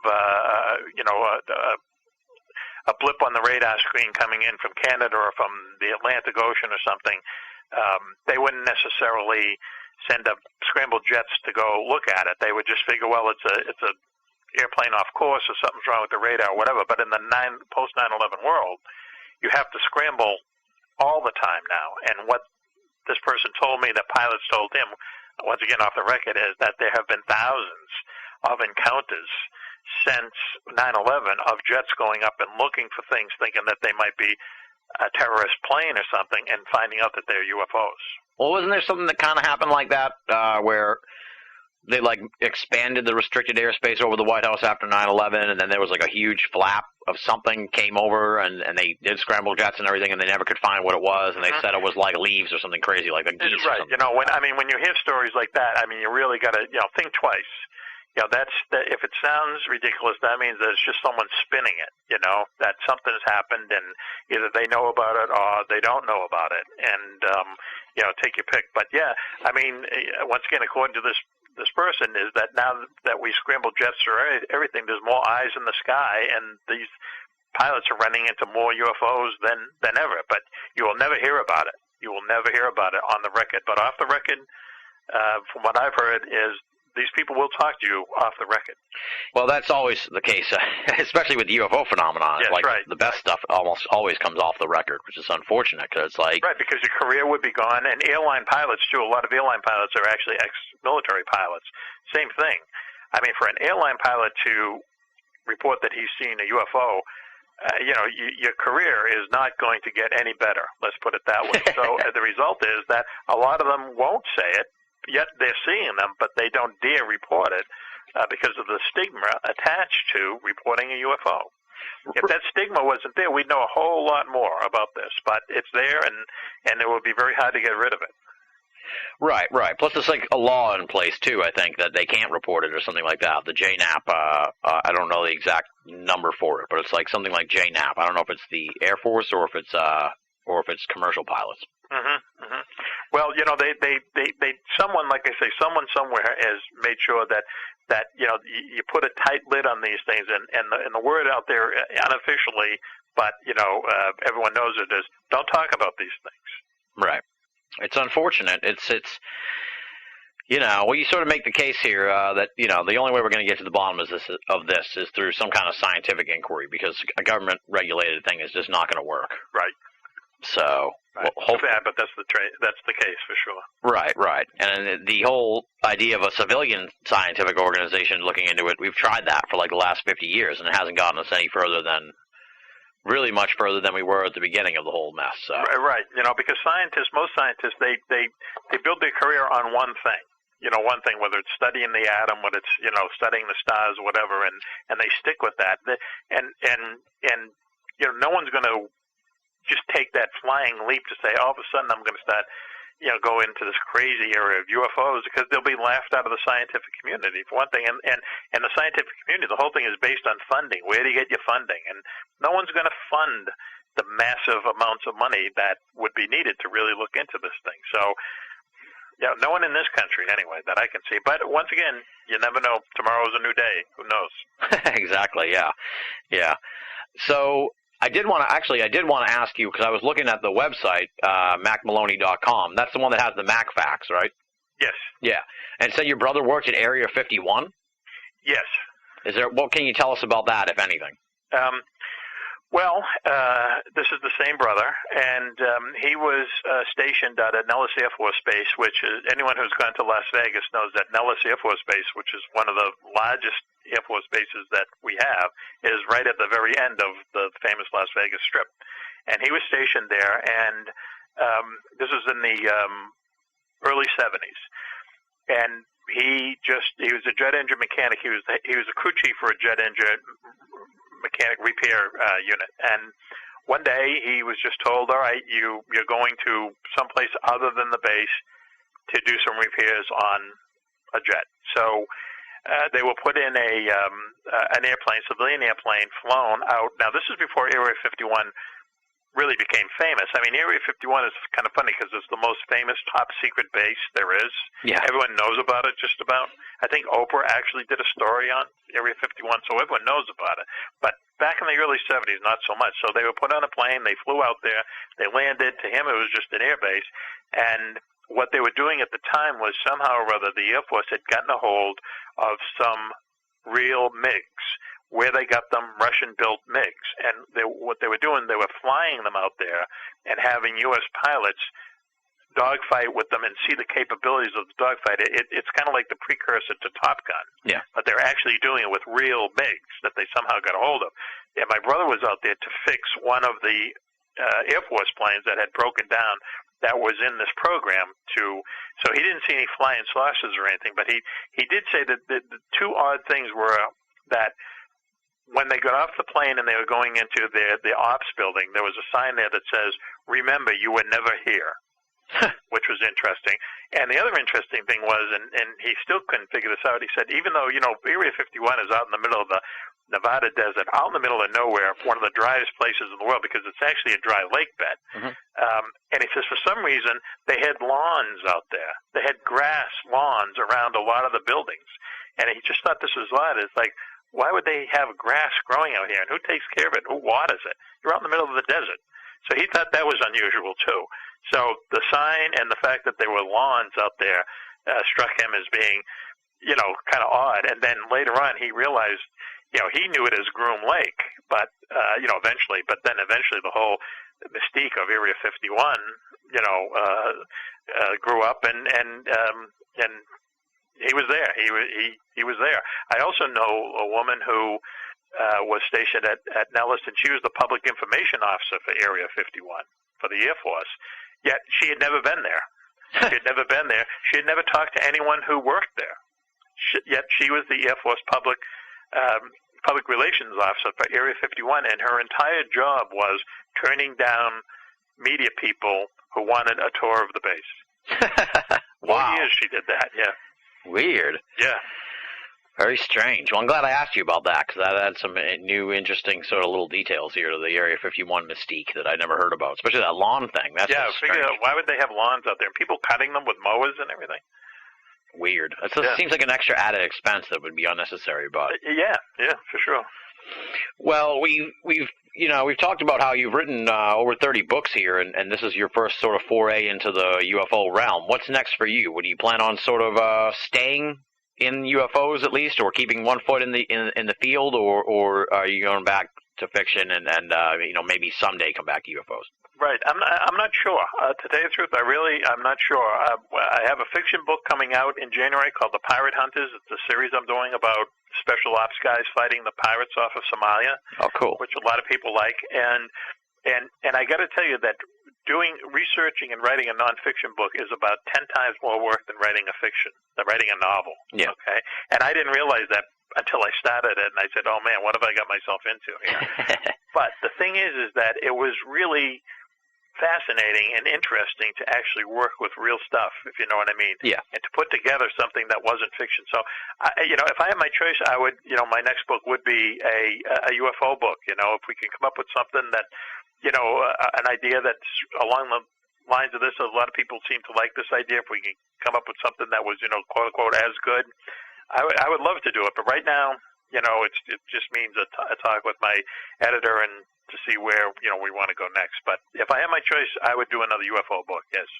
Awesome, yeah. So people should probably just keep an eye out and hopefully down the line we'll get more from Mac Maloney in the world of UFOs. I hope so. Very nice. Well, Mac, I can't thank you enough for coming on the show and giving us so much time. It's really been quite a pleasure talking to you. You bring a sort of an everyman quality to this and sort of an outsider's perspective in a way that I find refreshing and really cool as someone who sort of started looking into this and is just as mystified as the rest of us. And we need more people to look into this, and we need more people to investigate this. And you're opening it up, I hope, to a whole nother audience in a way, to the folks who are checking out your previous books and stuff like that. And as I said, fantastic book for the holiday season, not just for people, who are trying to quiet down their unruly uncle who gives them a hard time at the Christmas party about their interest in UFOs. But it's really, it's from Penguin, and it's a nice little sort of handheld book. It's good to, you're going to be doing a lot of traveling over the holidays, I'm sure, folks, and this is the kind of book that you're really going to want to have with you because it's nice, easy to carry around, nice, easy to read, and quite a fast read as well. I was surprised as I got into it. I was done before I knew it. So very compelling and a quick read, and very well written, of course, as you would expect from a guy who's written over 30 books. So, I mean, I can't put it over enough. UFOs in Wartime. Check it out, folks. It's available right now all over the place. So, punch it into Amazon or Barnes & Noble, and you'll easily be able to get your hands on it. Do you have a preferred place where people should go to pick it up? Nope. Amazon is fine, or any bookstore, will be fine. Awesome. Either way. And it's as you say, it's in book form, but also, of course, in Kindle form as well. Oh, excellent! Yeah, because everybody's on the Kindle thing now. I got to get into that. But so it's on the Kindle as well. So people who have that capability, you can pick it up on the Kindle. So, like I said, can't thank you enough for coming on the show, Mac. It's been a real pleasure, and hopefully we will connect very soon because I know you're in the Massachusetts area. Right. Thanks a lot, Tim. I really appreciate it. I enjoyed it, and anytime I'd love to be back on. Thanks very much. That does it for this edition of BOA Audio Season 6. Big thanks to Mac Maloney for coming on the show.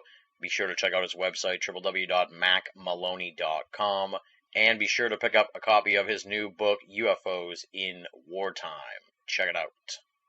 Moving right along now, first, let's take care of some in-house notes here. Let's expand a little bit on the expansion of Season 6, and then we'll get into some listener feedback.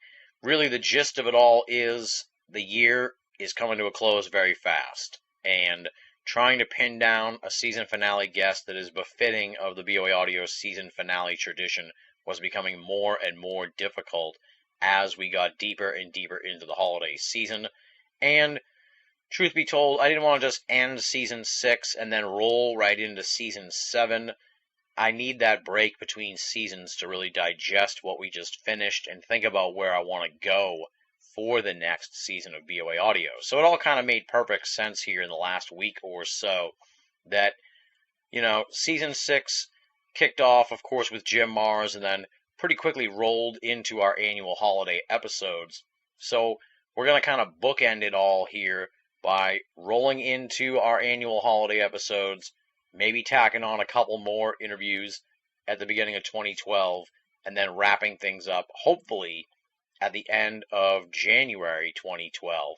And then we'll take February off and launch Season 7 at the end of February. That's the plan that's on the books right now, and it makes a lot more sense to me schedule-wise, and it is a lot easier for me to navigate.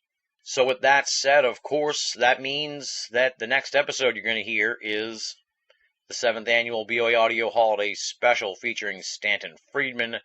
And, of course, by now I hope you know about our new tradition, which we started a couple years ago, and that is Ask Stanton Friedman. The window of opportunity on that one is closing fairly quickly. We've only got about 4 days left to accept questions, and I'll make it easy for you folks. Just email them to me or send them to me via Facebook, and they'll be included in the list. The rules are pretty simple. You're allowed one question for the father of modern-day ufology. It can't be inflammatory or insulting. It's got to be a real question, and we don't want to hear about your UFO sighting. No offense. That's not what Ask Stanton Friedman is about. It's not Tell Stanton Friedman. It's Ask Stanton Friedman. So send your questions to boaaudio@hotmail.com, or just punch me up on Facebook and send your question via that method. Or join up at the BOA forum, where there is already a thread for the 2011 edition of Ask Stanton Friedman. I want to hear your questions. We've already got a ton of really interesting and thought-provoking questions that I cannot wait to lob at Stanton. It's going to be an amazing conversation. We're taping that in a few days, and that's going to be the next edition of BOA Audio. With all that said, now let's open up the BOA Audio listener feedback mailbag. We got a ton of emails regarding the Bruce Rux interview. People loved this conversation. Really, the mailbag was overflowing with Ruxian letters. So we're going to tackle a couple of those as we go along, but first there's one here dealing with another in-house note, so we'll take care of that as well. First one here comes from Dean, no hometown listed. Here's what he has to say. First off, keep up the good work of getting the word out. I tried the MP3 Part A and B a couple of times, but no joy. The full episode MP3 downloads the full 72 megabytes, but the others are only a placeholder of 366K or so. I'm sure that you are aware of this by now, but just in case, thought I would let you know. Thanks for your work. Sincerely, Dean. I don't really know what the numbers there mean. I kind of have an idea what the 72 means, but I have no idea what the 366 is. But I know exactly what Dean's talking about, and that is, for all of the seasons leading up to Season 6, we've just pulled all the A and B MP3s, the half-show MP3s as we call them.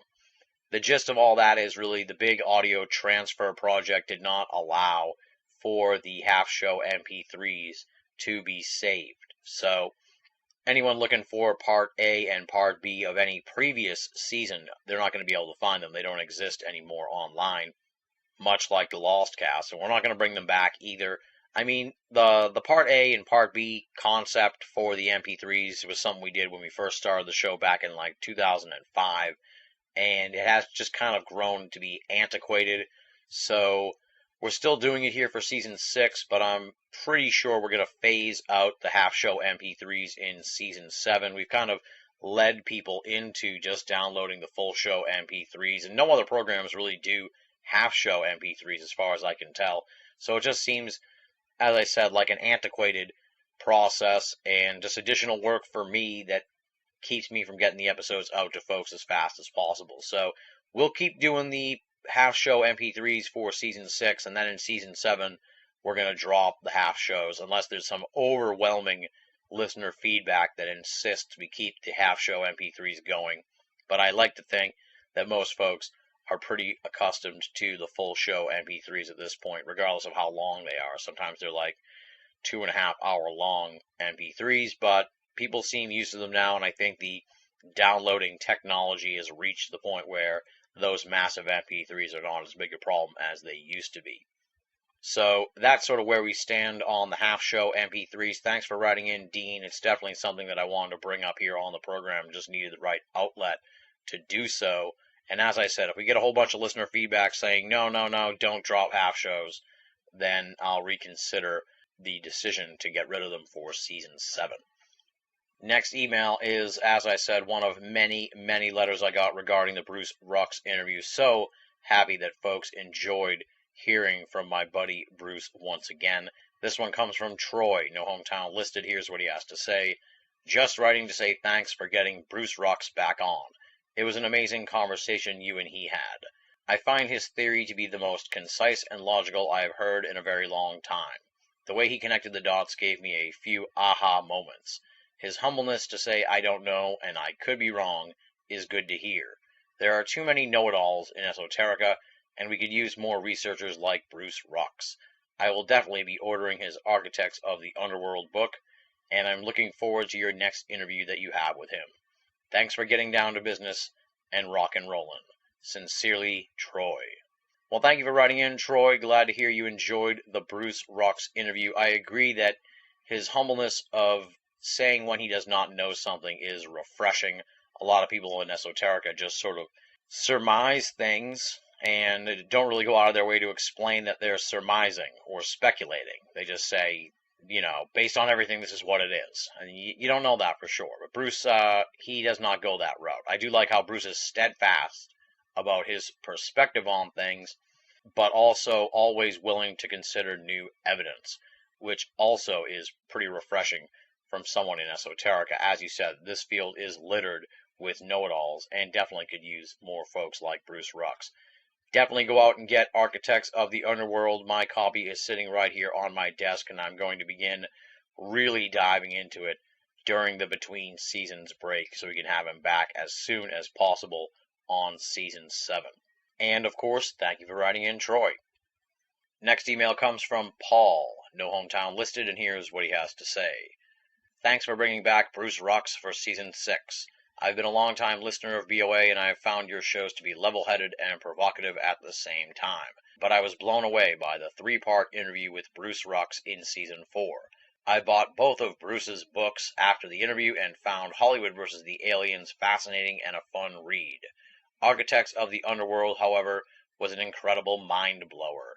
Now, I'm not new to the UFO scene. I was in Michigan in 1966 and had a front row seat for the swamp cast fiasco of J. Allen Hynek. I had my first sighting in Michigan that summer. I probably read most of the UFO books published since the 1960s, and I thought I'd heard every theory out there. But Architects of the Underworld completely changed my outlook on the subject. In my honest opinion, Mr. Rux is one of the most original and elegant thinkers on UFOs, meaning no disrespect to Jacques Vallée, Stanton Friedman, Nick Redfern, and Greg Bishop, and all the many researchers too numerous to mention here. I think what stands out most about Mr. Rux's books is that he really does seem to allow the evidence to lead him forward in his thinking, something I wish would happen more often in esoterica. I am now rereading most of my UFO books with Bruce's ideas as the backstory. Tim, if you're still looking for ideas for season 7, let me humbly suggest that you read Architects of the Underworld, because you will have another 3-part interview series on your hands. It is that good. I know that you catch a lot of criticism for the way you do your shows. Sir, I would not change a thing. When I was a kid and learned about esoterica, all we had were interviewers like Joe Prine and such. One would be lucky to hear anyone's point of view, considering the amount of ridicule and vitriol being heaped upon a guest on any one of those shows. Did I say guest? Victim would be a more accurate word. If your show had been available then, I'm sure esoterica would be light years ahead of where it is now. Thank you for being an informed and respectful interviewer. You not only honor your guests by doing so, but you also honor your audience. Keep up the excellent work. Sincerely, Paul. Paul, you have humbled me, sir. Thank you for the kind words. I really don't catch that much criticism. Maybe in the back rooms of esoterica where people talk about me behind the scenes, but I don't get a lot of hate mail and I don't get a lot of vitriol from people, so it's perfectly fine. I've been doing this for 6 years, going on 7. I don't really care about the criticism at this point. I've paid my dues, and I'm driving my own mothership here, and if people want to come along for the ride, which so many of you do, and I really appreciate you doing so, that's great. If people want to sit back and rip on us for some of the weirder episodes we have, hey, fuck them. I don't care. Regarding Bruce Rux, as I said, folks, we got tons of emails about Bruce Rux. I'll probably end up reading a few more on the next edition of the program. That's how much email I received about this Bruce Rux interview. He'll be back, my friends. Don't even worry about that. Bruce is an amazing guy and a good friend.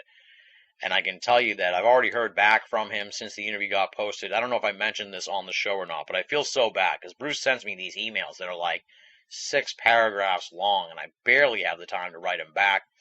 And they're just full of amazing stuff and amazing ideas and amazing observations. And I just hope that we can get him to come to BOA in a larger way in 2012, maybe write for us or do something on a more consistent basis, because his stuff is amazing and his perspective on all this is tremendous, as Paul has observed. So you're preaching to the choir on this one, Paul. You're talking to one of the world's biggest Bruce Rux fans, and I would be thrilled if we could have him on the program every season, and am just amazed at what a find he was. I got to go out of my way here once again to thank Lone Gunman, longtime BOA audio listener, who suggested Bruce Rux way back in the day, probably like 4 years ago this month. And I've told the story a few times before. I don't think I mentioned it on the recent Rux return, but it took me 2 years or so to find Bruce Rux and get him on the show. So he is definitely one of my favorite guests, definitely one of my proudest achievements, to have found Bruce Rux, coaxed him to come on the show, and then had him open up and be so amazing on the program. I could go on all day here waxing poetic and praising Bruce Rux, but it sounds like I'd be just preaching to the choir as well. So thanks for writing in, Paul. Also, let's thank the other folks who wrote in again, Troy and Dean. Your emails were much appreciated. Since we are not contracting Season 6, since we are expanding Season 6, we've got some more room here for emails for BOA audio listener feedback. And really, we got a ton of Bruce Rux emails from folks. We also got a whole bunch of other emails. My email box is brimming with correspondences, but we always want more. I always want to hear what you folks have to say. So shoot me a line at boaaudio@hotmail.com. Don't forget the Ask Stanton Friedman tradition. Take part in that, folks. Take an opportunity here to ask Stanton Friedman anything you like. If you want to contact me, otherwise, head on over to BOA and click the contact button, or join up at the official BOA forum, theusofe.com, theusofe.com. It is BOA's paranormal playground. Lots of discussion going on there about the world of the paranormal and pop culture as well. Plus, I am, of course, part of Facebook and Twitter, so punch in Binnall, Binnall, on there, and you can find me, befriend me, follow me, poke me. It's all good, and I'd be happy to have you as part of my online circle of friends. Up next, let's thank the outstanding and esteemed BOA staff, Leslie, Chiron, Regan Lee, Joe V, Tina Senna, Rochelle Hawks, Richard Thomas, Marla Pena, Bruce Pretty, Tony Morrill, our contributing cartoonist Andy Carolyn, and our webmaster Jeremy Boston. New stuff at the website from Leslie, new stuff coming up from Regan Lee and Bruce Pretty as well, and Richard Thomas is also working on one of his famous text interviews. So a lot of stuff in the pipeline at BOA, and we're working on some tweaks to the BOA main page, maybe making some interesting changes there. I'm not going to talk too much about it because the last time we were plugging BOA 2.0, it took us like 6 months to get it done. So we have got some ideas percolating, and hopefully you'll see some changes at BOA in 2012 for the writers and for the layout of the website. Nonetheless, we say it week in and week out, but it is the truth, my friends. If you're only listening to Binnall of America and you're not reading the columns at BOA, then you're only getting half the story. BinnallofAmerica.com, make it a part of your everyday search for esoteric news and opinion. Now comes the time in the program where I ring a little bell and ask you to make a donation into my proverbial red bucket. Anyway, it's donation request time. So if you can make a donation to Binnall of America and to BOA Audio, that would be greatly appreciated. How do you do that? That's simple. Go to BinnallofAmerica.com, BINNALL of America.com, and click the PayPal button. They'll walk you through the process. It's safe and secure. But what if you don't trust PayPal? What if you're leery of what they're up to, and you just want to make a donation via snail mail? I perfectly understand, and that's why we have the BOA P.O. Box. The address for that is Tim Binnall, P.O. Box 232, Pinehurst, Mass. 01866, and you spell Pinehurst Pinehurst. So altogether the address is Tim Binnall, P.O. Box 232, Pinehurst, Mass. 01866. And if you shoot us a donation to the snail mail address, please make your donation payable to Tim Binnall and not Binnall of America, because my bank will not cash BOA donations, and include a phone number or an email for some correspondence from me to say thanks. I know it's the holiday season. I know that you have gifts you have to buy for people you don't even like. I mean, come on. The obnoxious cousin, the terrible neighbor. You got to get them something. It's just this whole obligatory thing that no one likes. Hopefully, you find a place for BOA on your Christmas list, and you can help us out and make a donation. It would be hugely appreciated, and it would help us get into the black as we close the book on Season 6. As always, no donation is too small, and all donations go towards Binnall of America and BOA Audio to help keep the website and the audio series up and running, freely available and commercial-free for all of our great readers and listeners the world over. Next time on BOA Audio, There's no surprise on this one, my friends. It is, of course, the 7th annual BOA Audio Holiday Special featuring the father of modern-day ufology, Stanton Friedman. I can't say too much about this because it hasn't even been taped yet, but it is scheduled to be taped next week. We already plugged the Ask Stanton Friedman tradition. I can't push it enough, folks. Be a part of the annual holiday special. Send me your questions for Stanton Friedman. I should note, of course, that all questions will be handled in the order they are received.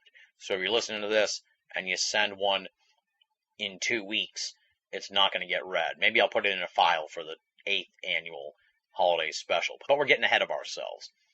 Next time on the program, 7th annual BOA Audio Holiday Special featuring Stanton Friedman. Can you believe it's been 7 years of this amazing holiday tradition? I am so thrilled. Talked to Stan last week to set up the interview, and it was like the Christmas music got better. The eggnog tasted more delicious. It was like the holidays are here. They are real. They have truly arrived, because the holiday special is going to happen once again. That's next time on BOA Audio. We're going to obviously get it to you before Christmas, hopefully the Thursday or Friday before the holiday weekend. So stay tuned to BOA for that one. And on that note, we close the book on this edition of the program. Big thanks once again to Mac Maloney for coming on the show. Check out his new book, UFOs in Wartime. Thanks to Paul, Troy, and Dean for writing in for BOA Audio listener feedback. And, of course, big thanks to all you folks out there, the BOA Audio listeners, the hardcore listeners who are listening to me right now as I'm getting mush mouth and just rambling here. You guys are awesome, and your support is just tremendously appreciated. You are the fuel that drives the BOA machine. I hope you're all having a great lead up to the holiday season. Thank you for making BOA Audio a part of your esoteric audio playlist. Until next time, this is Tim Manal, thanking you for listening and signing off.